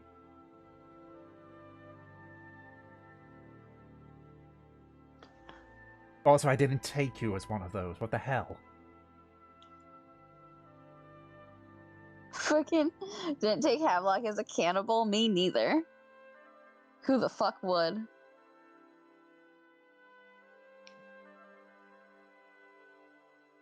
Eventually, the conversation sort of peter out, and various individuals begin to leave. A few of them sort of walk by and just give small talk, just a hello and everything, and a welcome and everything. Eventually, however, Tullus and the elven lady approach where you're all sitting. Okay. Hello? May we sit, please?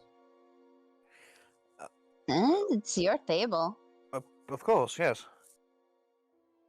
They both sort of sit down on the remaining space, or facing you. Tullus sort of indicates to the elf. This is Lady Narava. She is a good friend of mine. What does Lady Narava look like again? She's got short platinum blonde hair to just below her chin. Her eyes are a pale grey, almost pure white. She's wearing similar robes to that Blip had formed, I guess, is the best way to say for her. Yeah. Except these are sort of like a lightish green color in comparison. Oh, is she the one that Blip was all matchy with? Yes. Okay. Yeah. Mev definitely like looks her up and down, and then she says, "I feel like I've seen your face before." Blip enjoys taking my form, shall we say. Does it look like she's okay with that? She seems fine with it. Okay. Mev nods. So, what brings you two here? Well, I simply wanted to meet up with you all. It's not every day that we get new additions to the tribe. The last one was, I believe it was that third expedition? Was it Tullus? No, it was Yenna. Yenna was the most recent addition. Right, of course. I simply remember.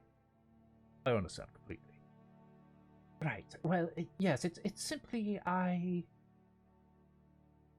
a tender of the tribe, I feel it's my duty to make sure that people are happy here, you know. Though we tend mostly to animals, I feel that we have a duty to tend to the people.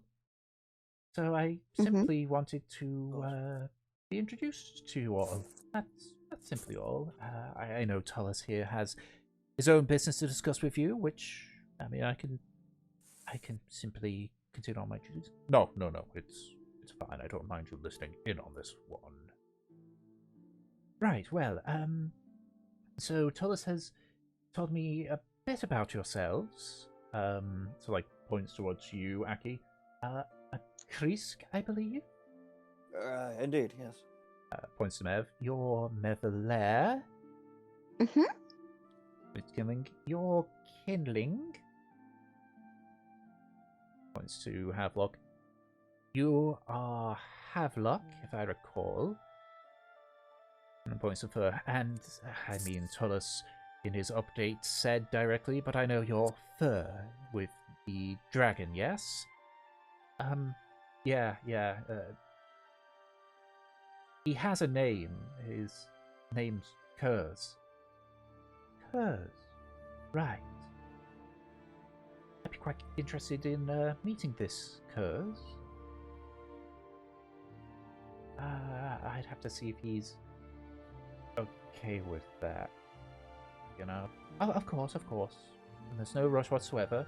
If you'd rather me wait for everyone else to see him, then I am fine waiting. But as I said, I simply wanted to meet you all. More than anything. I will let you discuss what you need to. Thank you. I figured that I would bring the information now, even though there is no conclusion so far. I have discussed with the inner circle about Renakrisk's predicament, and on your offer to aid in the well, you call it a war, we do not. The Velas call it the war.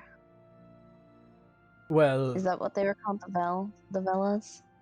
that the Vila probably would refer it to a Vila. war, yes. So, though we have some headway, there are still more discussions that need to be made in regards to it.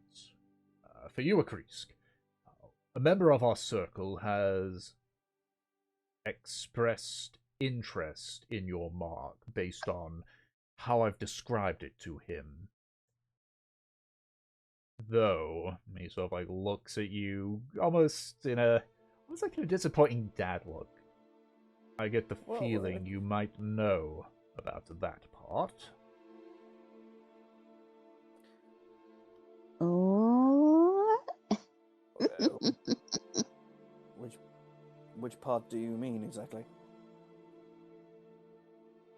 Kriska, I've been here for many years, and I've learned to tell when people know what I'm saying. I'm not... It is unfortunate that you stepped into our privacy, but I will let it slide for the time being. My apologies. My paranoia perhaps got the best of me. Aki hears everything, especially with that little mark of his, and Mev gestures to it. Yes, I should have factored in that based on what I've been told. He kind of can't help it. Of course, it's more my own fault for not putting, not so much precautions, but ensuring that everything would be fine. Again, my profoundest apologies. Do not apologize, there's no need to. As I say, the fault more lies with me. That's right, buddy. Gaslight.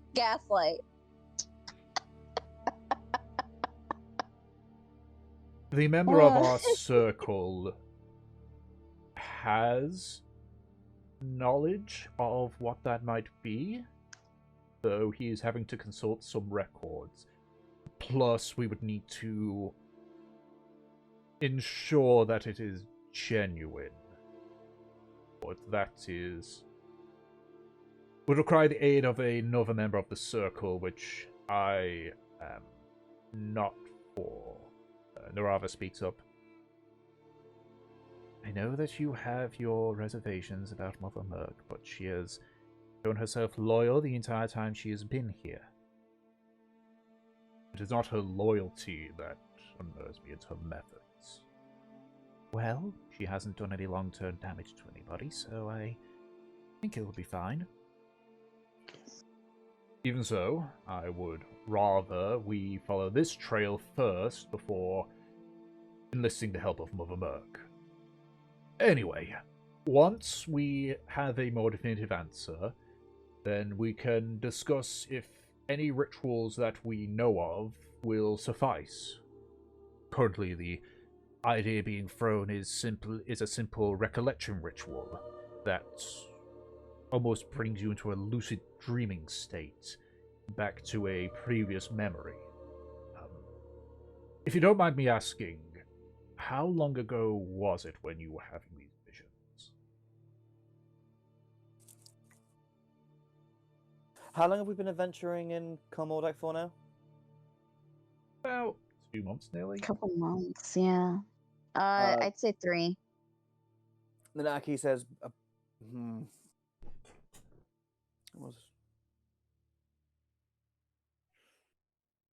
what time of year are we on right now?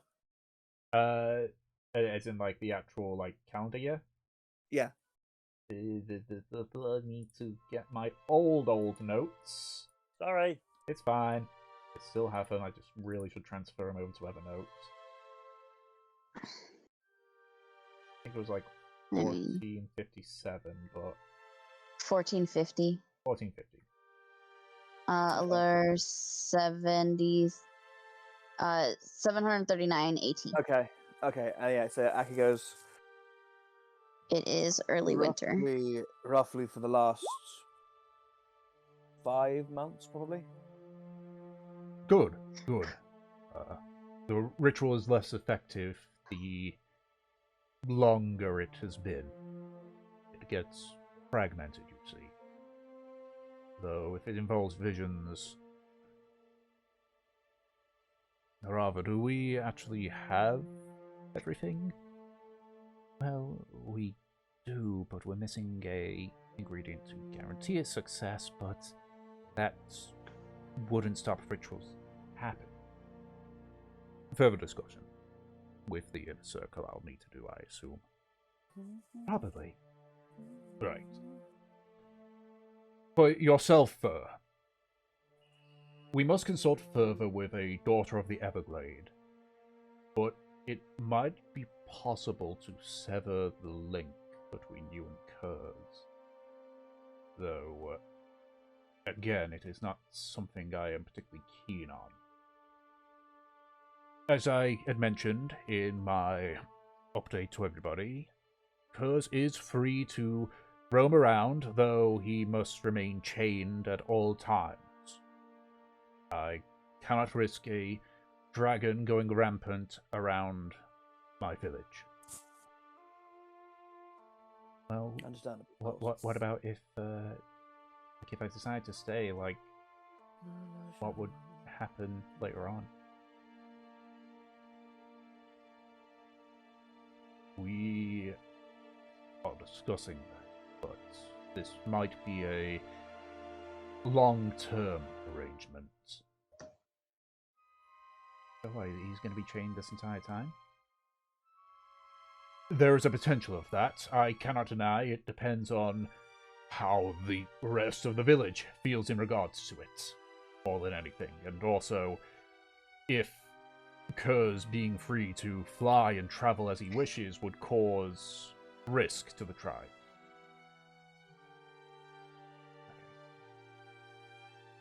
And as for your offer to aid in the war, we shall say for ease, understand that we have made vows, not ones like a simple promise from one friend to another. These are more akin to contract. Therefore, we must be very careful on what we do with outsiders. We need to make sure that we do not break these vows, as that would make our entire purpose pointless. Do know, though, that several members of the Circle are in support, whereas others are not. We need some more time to discuss if enlisting your help would cause us to break our oath. If not, then possibly we may ask you to aid. Not to the point where you would have to make this a new home. We would not want to force you to remain against your will. But there is a potential of the offer being there. Of course. Take your time. I'm sure that, well, I mean, if we agree to help you, whatever we do is then reflected back on, you and your actions. That's the main sticking point here. Beyond convincing the remainder of the inner circle, which I may have to ask you to be the people that plead your case to them, but it's mostly ensuring that we do not break our oath. Of course. Absolutely. No. In regards to a time frame for all of this, I would expect maybe about no more than 3 days before we get to a conclusion on all of them. Tomorrow we are going to be discussing further in regards to yourself, Akrisk. Alright. Hopefully our member has found something in there. Otherwise, I will warn in advance that Mother Merc has a way to ensure that it is a genuine dragon mark or not, but I personally am against her methods. What reason? Is it needlessly cruel, or...? Not cruel, per se, but they're in a... I guess disturbing is the proper wording for that.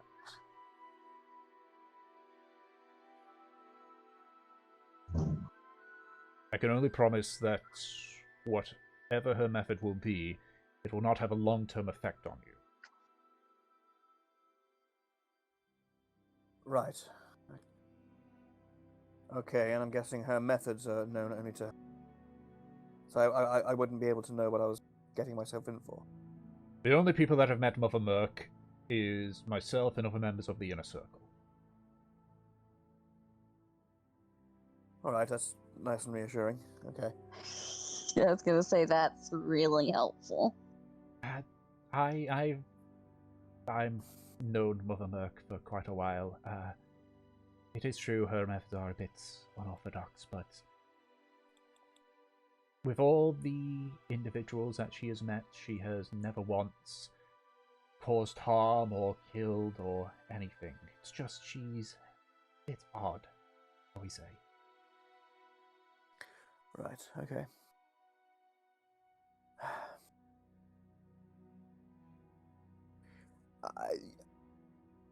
I would be lying if I said I'm not nervous now from what may be befalling me. So when can we next see Mother Mer? Well, I feel I've done all I can discussing with the inner circle. I have made my opinion clear on all three of the issues and options and such.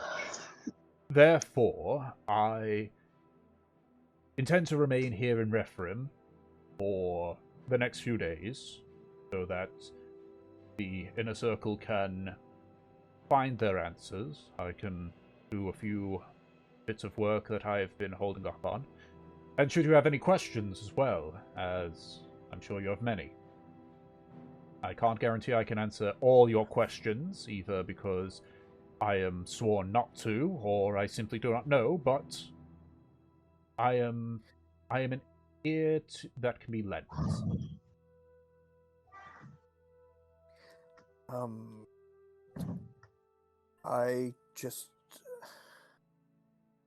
I don't really know where to begin, frankly. There is no rush, and once we come to a decision anyway, we are not going to simply whisk you away.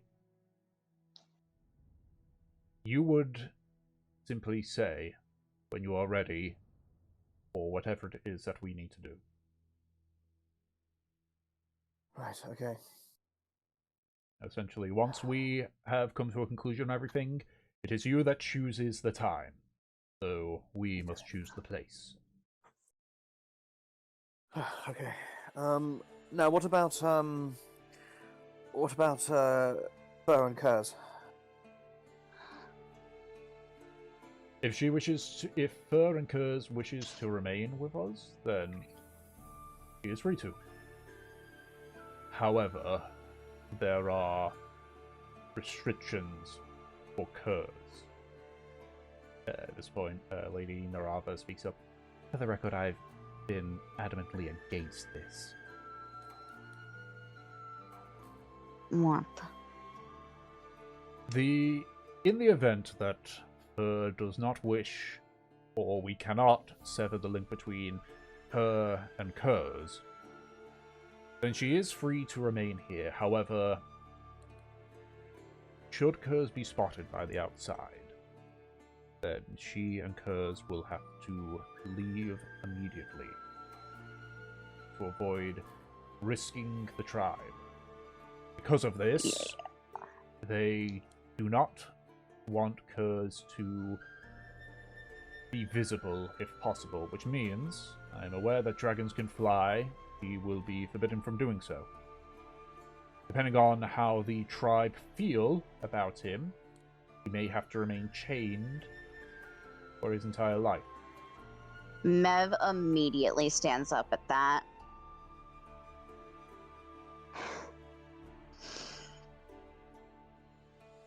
And she's going to look at Fur.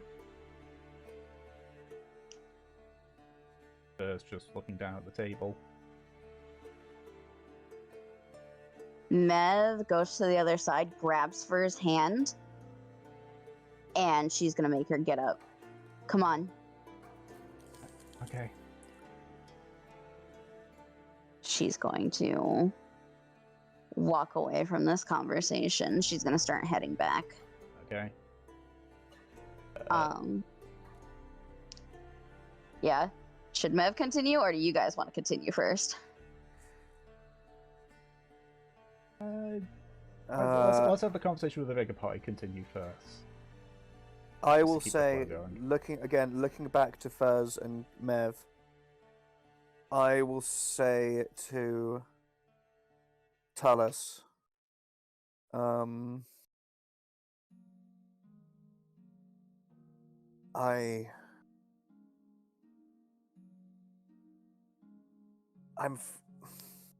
don't mean to overstep about boundaries here, but as far as me and the Telaria are concerned, restricting Kurz to a life of bondage is simply unacceptable. Narava speaks up at that point. For this, I can say that we are in agreement, Akrisk. I have argued with Tullis about this during our meal. It is inhumane, bragging or no. I am simply passing the current stance of the inner circle. I see both sides of the argument for this one, but I am more leaning towards Narava's side here on this. I am merely saying the initial discussions that have been said with the circle. They haven't fully decided yet. The only one that I've agreed with is that if Kurz is spotted by the outside, then Fur and Kurz will need to leave Rhethrim. That is the only part that I have been 100% behind. You sound fairly defensive, dude.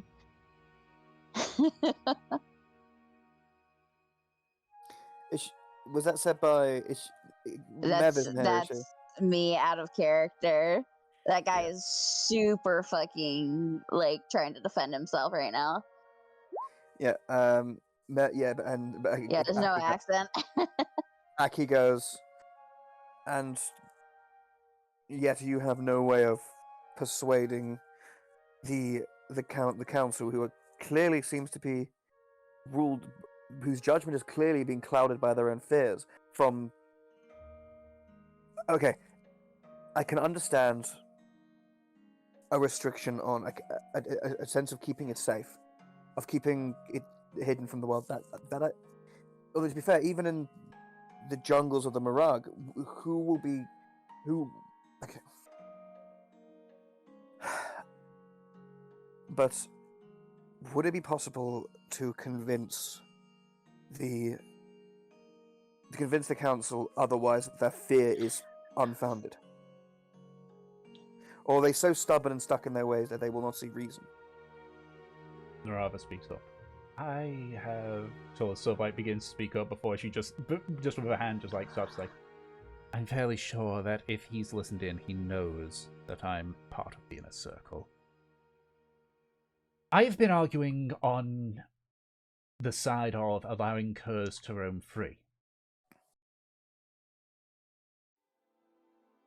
Many of the individuals in our inner circle are open-minded, but they are cautious. While I understand their need for caution, I also, as my role as the head tender of Rhethrim, I feel the need to ensure that as many people are happy as possible. The idea of Kurz, dragging or no, being forced into chains infuriates me. I have conceded at the least that to start with, God damn it! Why do they always ring at at this time?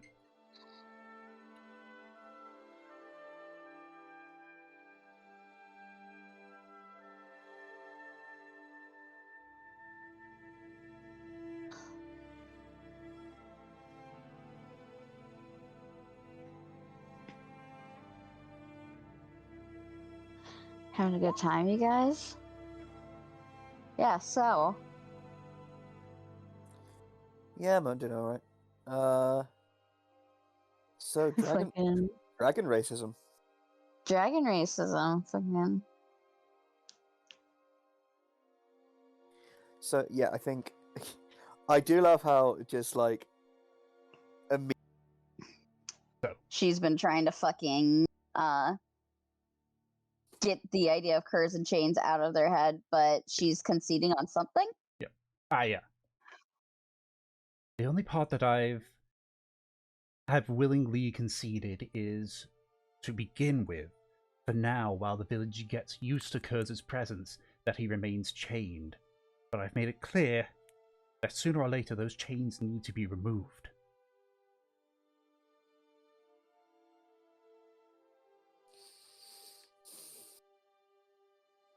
Yes.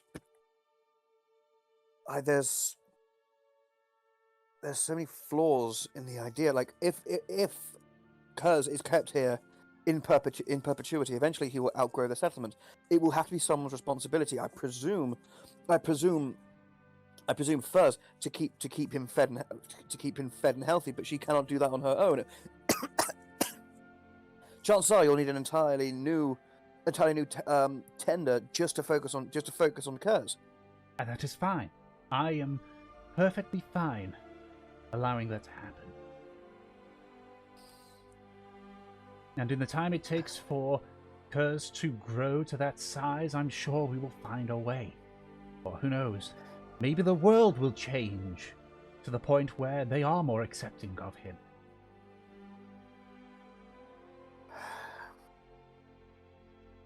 I understood why the Zamahan would be so hostile, given the very nature of how their society was established, but I didn't expect it. I didn't expect it in the among those who dwell within the wilderness of the Mirage. Which is coming as quite a shock. I must say. The Miradon tribe consists of people from many backgrounds. Some of those backgrounds include members of the Republic.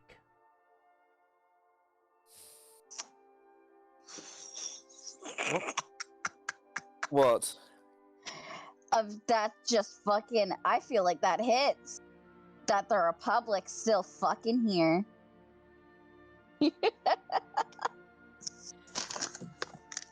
Naturally, though notably though that they've given up their life with the Republic, that deep-seated fear and hatred of dragons still remains.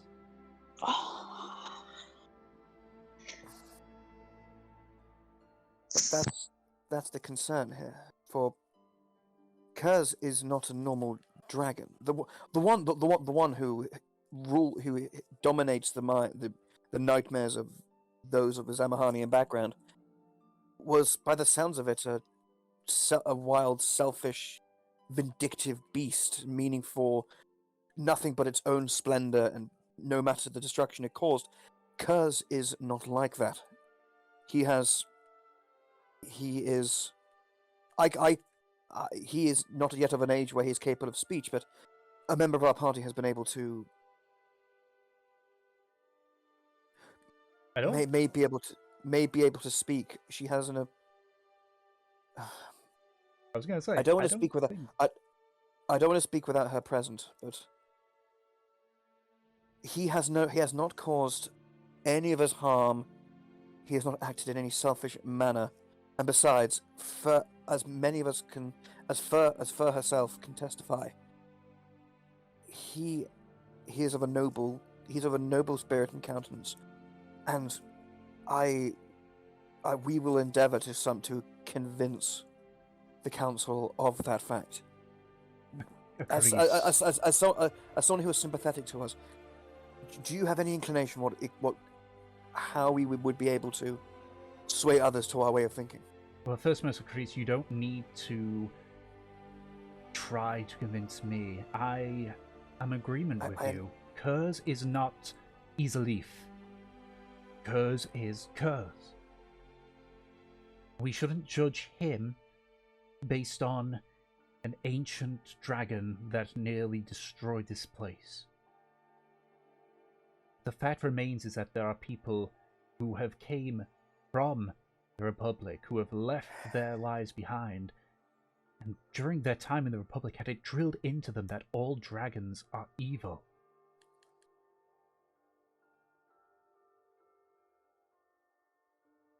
One of our members, who is a Dragonborn, for example, the hatred for her kind was so great that she was sold into slavery. We gave her a new life. There is,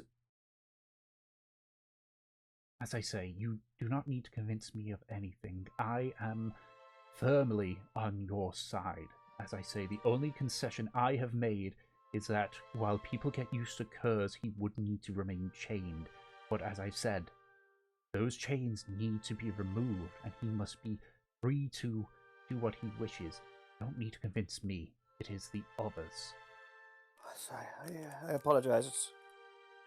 As I said, I was hoping that this was the best chance of finding sympathetic ears for And Fur there and are Kurz. sympathetic ears, trust me. Though they're being bullheaded as possible, they do care. Charles at this point speaks up. Many of the people here operate on various things, be it instinct, be it logic. So it takes some time to convince them. Narava here basically acts on compassion.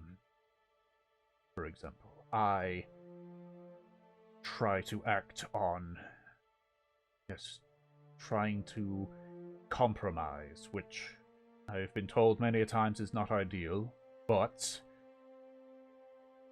when you have a mixing pot such as ours, where we all depend on ourselves for survival, compromise is required. Of course. And I'm in agreement that what is currently being said, which is arguably a knee-jerk reaction, is too extreme. As I say, the only particular part that I've agreed with the Inner Circle is that should Kurz be spotted, say for example he flies, and a patrol from the Republic spot him, then he and Fur would have to go. Or that would bring risk to the tribe, as the Samaha Republic might try to find us because we are holding a dragon. You know how paranoid can be to people. They could think of a billion scenarios. Of course.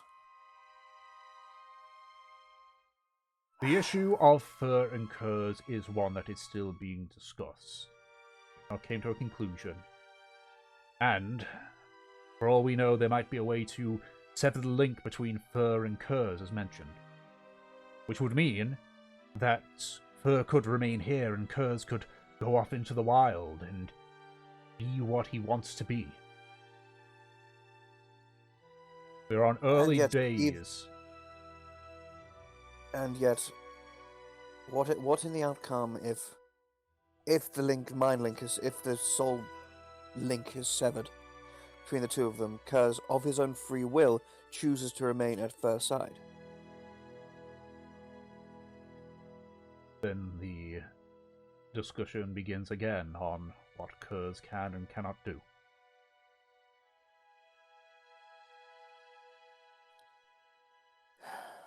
Right.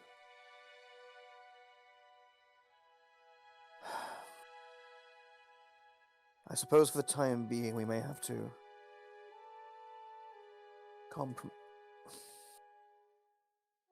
in effect compromise, but to an end where Kurz and Fur do not live in a situation of fear and repression. In the same way that I asked for, I offered aid in exchange for the Muradon aiding us with our individual issues. So, perhaps in that same aid could be a demonstration of Kurz's amiability, the fact that he is of no threat or no cause of fear cause of individual fear to you and your people. That is in a way why I hope that we can enlist your help without breaking our oath. And what exactly about the oath would you be in hazard of breaking? He sort of leans back a bit. There are people. There are. As far as I'm aware, your oath is to protect nature itself. Correct? In its most fundamental form. Our charge, since our tribe began, is to protect and watch the Everglade. That has been our duty. Our oldest vow was to not bring risk to her. To our leader, the risk of revenge of our tribe infringes on this vow, and so that is why gradually we have retreated. To protect from acts of vengeance, we ceded more ground to the Vila in exchange for their friendship. The question is, if you were to sally forth into this war of ideals, if that risk would cause us to be targeted in revenge. If it did, then we cannot accept your help. If it didn't, then that is a different story. However, our leader is the one with the final say. And as such, we must wait to see what we think.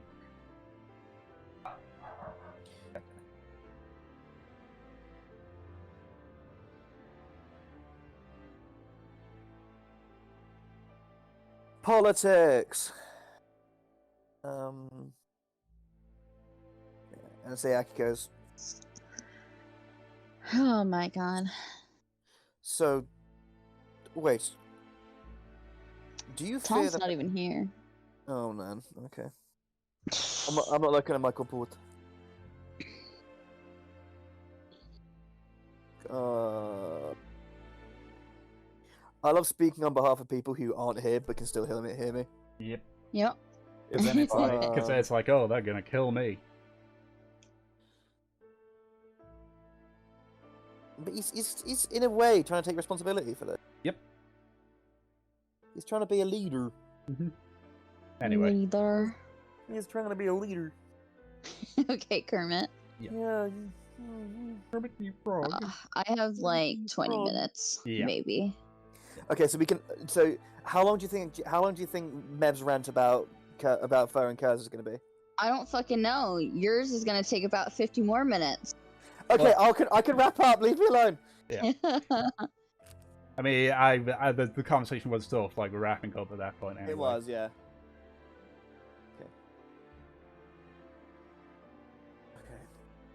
Okay. Yeah, and that goes.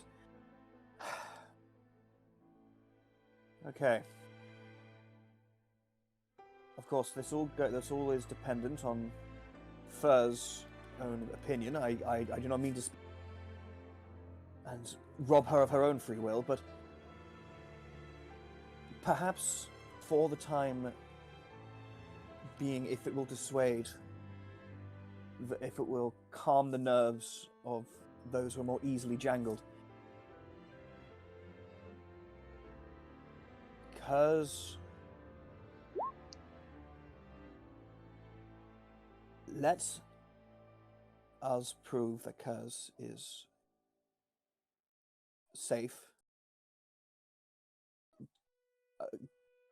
and is of no risk to you and your people. We will try to prove that in however we can help and in the actions we do. But this is a discussion. This is a discussion for another time. Yes, it's his.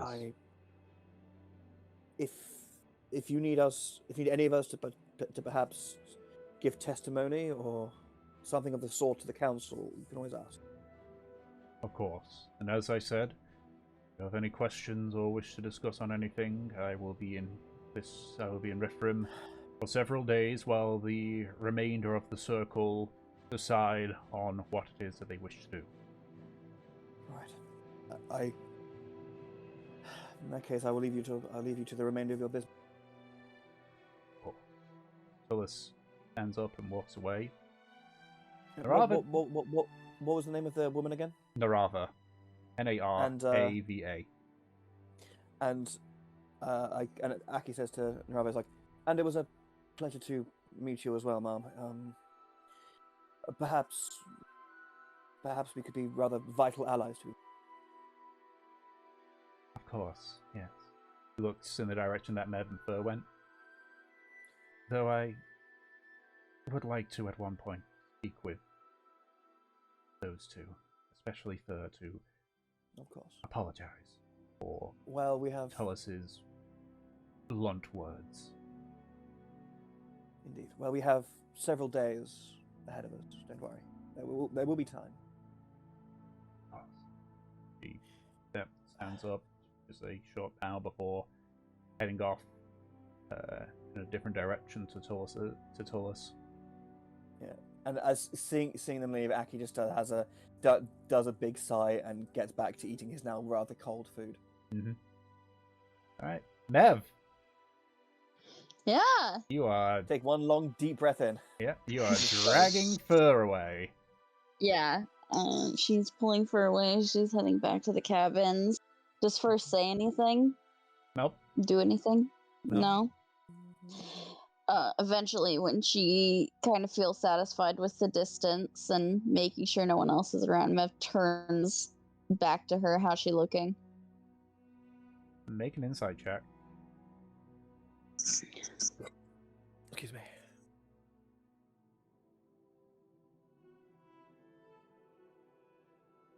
Insight.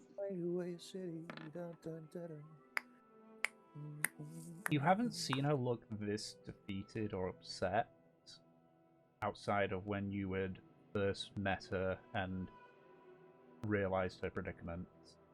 Yeah. Mev just... her anger turns into kind of hurt. Father. Yeah. Do you want to get rid of Curse? I don't know. I really don't. No, that isn't... She shakes her head. That isn't good enough anymore. You don't understand. It's... I don't understand. This- Me. Do you have a bond with Valkyr where, regardless of what it is, you would just want to take care of them? No matter how much hatred you have for them, you just want to be near them? Do you have that with Valkyr? I do. And some days I fucking hate it. Someone that lives inside my head all the time that I can't get rid of, that I have to care about. But wouldn't you essentially be killing him?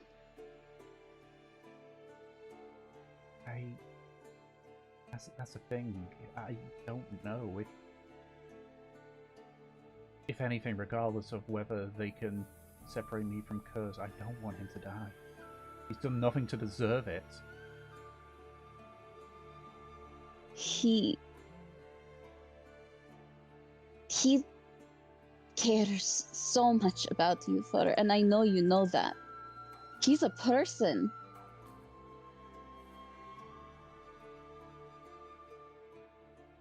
No. You can't. I feel that you shouldn't get rid of him.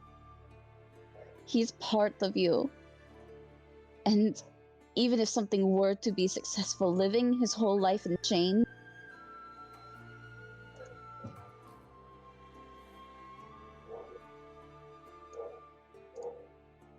I know.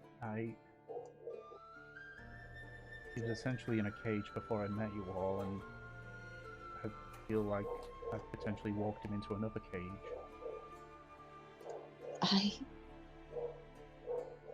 This is my fault. I'm the one that brought you here. I thought, out of all people, these fucking druids would understand, show some sort of kindness to the unusual. It's not your fault. just pulls you into a hug. Yeah, Mev hugs her back. Not your fault either, Mev. You didn't know.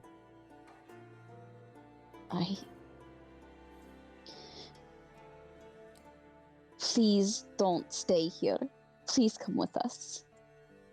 I'm not debating it anymore. If you were to keep Kurz, they would throw you out at the first inconvenience. They said so themselves. And both of you don't deserve to be separated.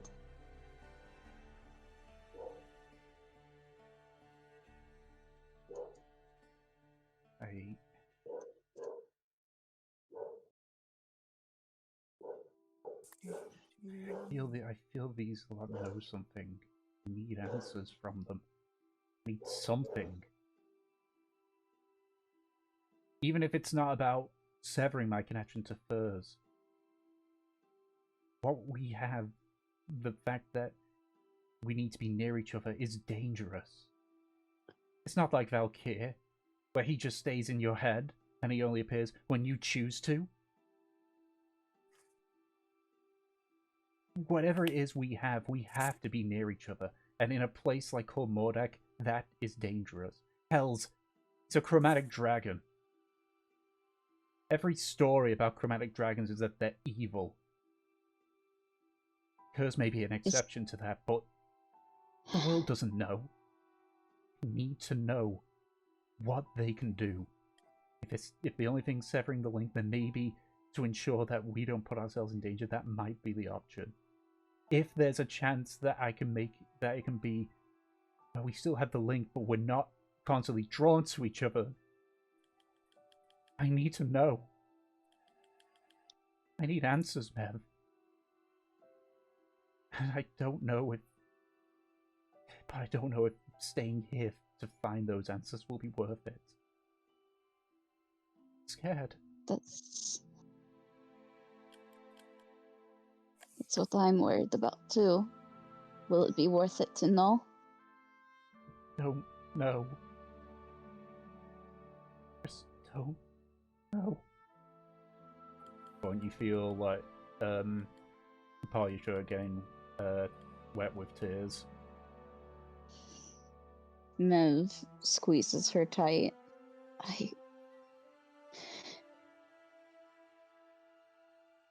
I just want to take care of you both. You both don't deserve it. Any of it. I don't trust these people. If you want answers, fine, but please don't make rash decisions.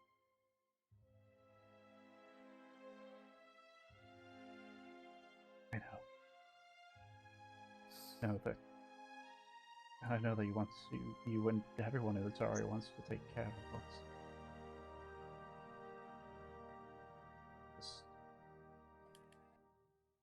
Just need answers. I don't know where to start.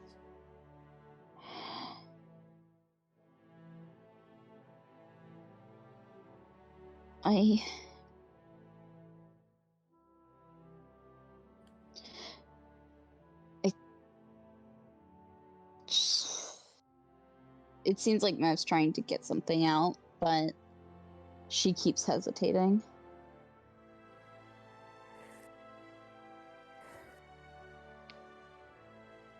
You hear something behind you at this point. A bit of a familiar voice. Oh boy. If you want to say something to her, Mevelair, simply say it. She is stronger than she seems. You sort of turn around and see a green dragon with a chain around him.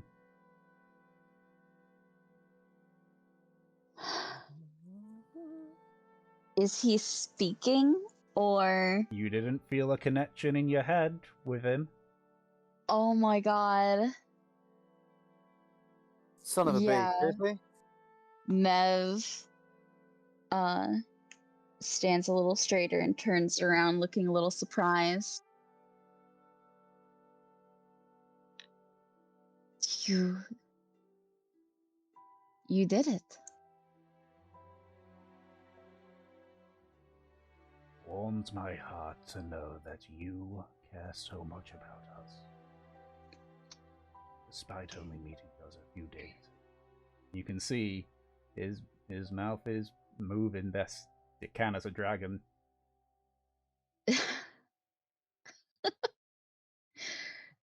I Mev looks back to Fur. She looks completely flabbergasted.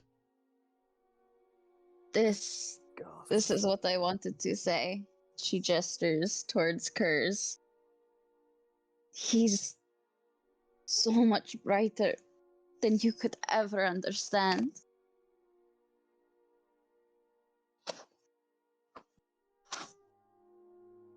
But watches Fur takes a few sort of like shaky steps towards Kurz. She just sort of like gently puts her palm up towards his snout. Kurz just like gently licks the palm of her hand before just sort of like almost like collapses forward, just putting her arms around Kurz's neck. As you start to hear her just start wailing with tears. Oh. Kurz has just like got himself like partially wrapped his neck like partially wrapped around her. So like opens an eye. You can get the feeling that he's saying secretly, "Thank you." Yeah, Mev will let them embrace. She's kind of holding herself, her eyes starting to dampen. Yes. After a minute or so, Kurz sort of like looks directly at you and says, "You don't need to hold the pain in yourself, Mevelair. You're among friends who do not care if you cry." I do not weep for myself. I weep for you. And she starts to wipe her eyes as tears fall. He raises one of his wings, which you notice that his other wing sort of like partially wrapped around her as well. So like has one of the wings opening, almost like an invitation. She will hug them.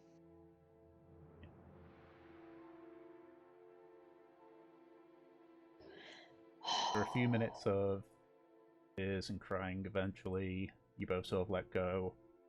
Kurz steps back a bit. And just sort of like watches silently. Kurz, you'd be fine, like, being in the house yourself? Of course, You're in good company. Okay, so starts walking towards, towards what's your house? Yeah, Mev will look as Fur is going forward and looks back to Kurz. Does he have anything else to say? Yeah, he is looking at you, and he's just like, "Thank you. I'm not telling anybody."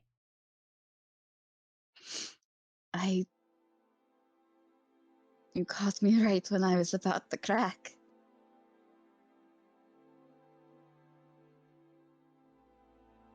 Maybe it would have been good if you had. Keeping things bottled up doesn't do the world good. I said something very similar today. I will take care of Fur. And I will take care of you. That's a promise. And I promise in return, I will ensure that Telaria is safe, even if it may cost me my life.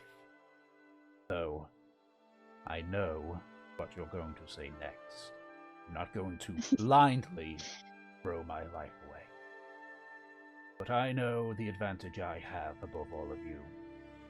If that is the only option, so be it. Mev smiles wide. It's quite a warm smile compared to her treasure cat grin. Well, I hope I don't beat you to it. She looks a little bit playful, trying to ease the pain. Good night, Curse. Good night, Beverlair. And remember, it's not a sign of weakness. Cry. Even if it's by yourself. I may not be old, but I'm wise enough to see that in you.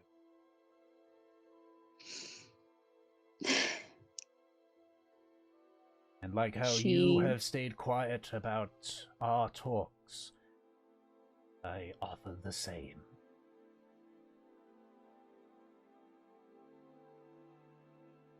Thank you. I think I will actually take you up on that. And I think we both know what decision Fur will make.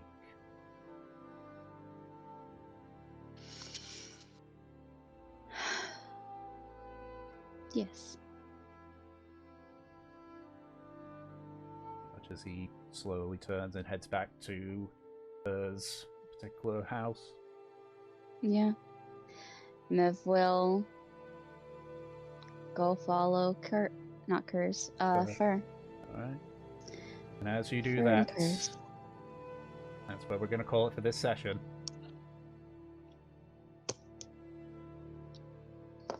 Woo! Sorry, you're going to be all red-faced and puffy-eyed when We you did get to work. it! Fucking. And I will say this. Congratulations, you've all leveled up. Yeah! Fucking, we leveled, guys. Yep. Oh my god, let me get my glasses. I gotta As I say, sorry, you're going to be a bit red-faced when you get to work. Oh man. Fucking. Listen, we got that roleplay level. Yeah. But also, you got information about substantial increases in basically everything. Fucking. How are you guys today? Yeah, great. You know, I don't have a lump in my throat whatsoever. Oh man, that was fucking sad. It was. It very much was. And then it had a bit of a feel-good ending for it. Fucking. Baby dragon spoke for the first time to his adoptive goblin mom. Yeah. Fucking. See, what does... That was so good. Yeah. Hey, Fur got good. Oh my god. I get my fucking Echo avatar. Hell yeah. Valkyr can now have a true physical... Because I think we said, like, essentially, Mev becomes more shadowy like Valkyr is, while Valkyr becomes more actual. Yeah. Fucking... Fur was just talking about, like, you know, people, how Valkyr can't do anything. He stays in her head. Mm-hmm. And Mev was like, and I took that personally. Yeah. Oh. I mean, that was essentially Fur breaking. Yep.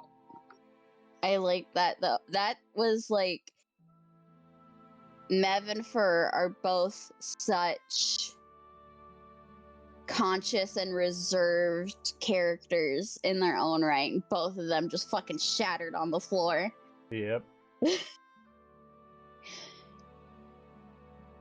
Fucking. It was, It's Valkyr time.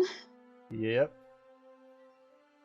Which is actually funny because technically, because both Kurt and Valkyr essentially get an evolution at their Yeah. like fucking. Kurz becomes a large creature Mm-hmm. and can fly. But not when someone's riding atop him, which Fucking. I think that's great though. They both leveled up and now they're evolving at the same time. They're both fucking soul-bound entities. And they basically were just like, we now have a deeper understanding of each other. Yeah. But also as well, like the thing that basically pushed it over the edge was essentially that conversation. Yeah. Like, Good. Fucking. Tullus basically saying, like, you know, we are definitely considering it, and plus Mev saying to Fur, it's like, you are not going to be stuck here. Meth isn't gonna fucking leave her here if, like, the option is get rid of Kurz, or the first sign of trouble, we're booting you out. Fucking. Because even with all the stuff that Aki talked about with them, they would still throw Fur out at the first inconvenience. And Mev was like, no, that's absolutely fucking unacceptable. How fucking dare you? Yep. It was very much a case of, well, I'd say with like Tullus, it's like he understands it, he doesn't agree with it, and the other is full on against it. Yeah.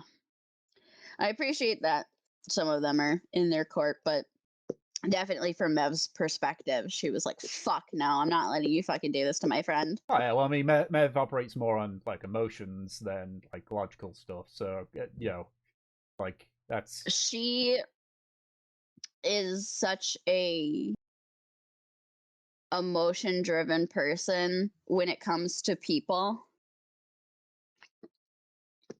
The only time that she's, like, logical and analytical about things is specifically when she is kind of looking for a fight. Yeah, essentially. Like, logic only plays a factor when it comes to combat, which would make sense given, you know, Valkyr. Yeah, well, Valkyr and such. Mev doesn't have any emotion involved in those circumstances.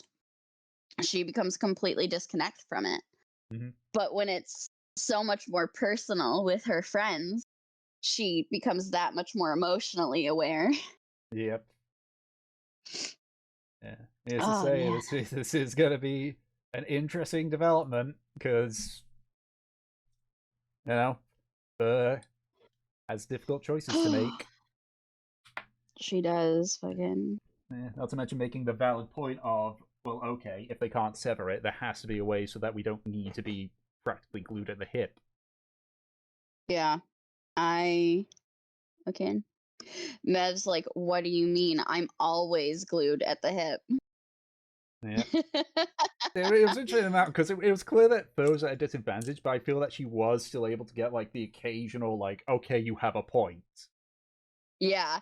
No, I thought that she was completely correct with how, like, she tried to bring up, you know, do you feel that unshakable bond that you just fucking hate? And Mev's like, yeah, I fucking do, actually. There's someone in my head 24/7. You think I want this as, like, you know, a teenage girl? Fucking creepy. Yeah. And then her retort. Fur made the point of Kurz is a lot more dangerous because Fur can't control him. Because Valkyr is technically bent to Mev's will. Yeah, like, yeah, and she was saying, like, you know, if you want to keep Valkyr hidden, you just let him stay in your head and you don't, you know, make him form. Yeah. Fur can't do that with Kurz. It's either Kurz is around or that's it.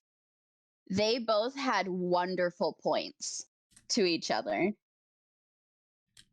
of like their particular circumstances and what they see. But, you know, I also feel like someone needed to tell Fur that her grievances are not enough anymore to like delay things or to consider, you know, hurting Kurz, because Mev was about to fucking confess, like, Kurz is a person.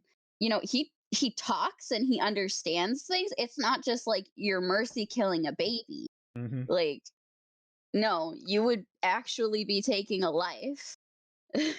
Yep. As I say, because just to you know be like, oh, you're still not in pieces yet. Small hammer. Bonk. Everybody breaks. That's all they needed. Yep. Oh my god. But yeah, that was really good. And fucking Mev and Fur are so fucking good.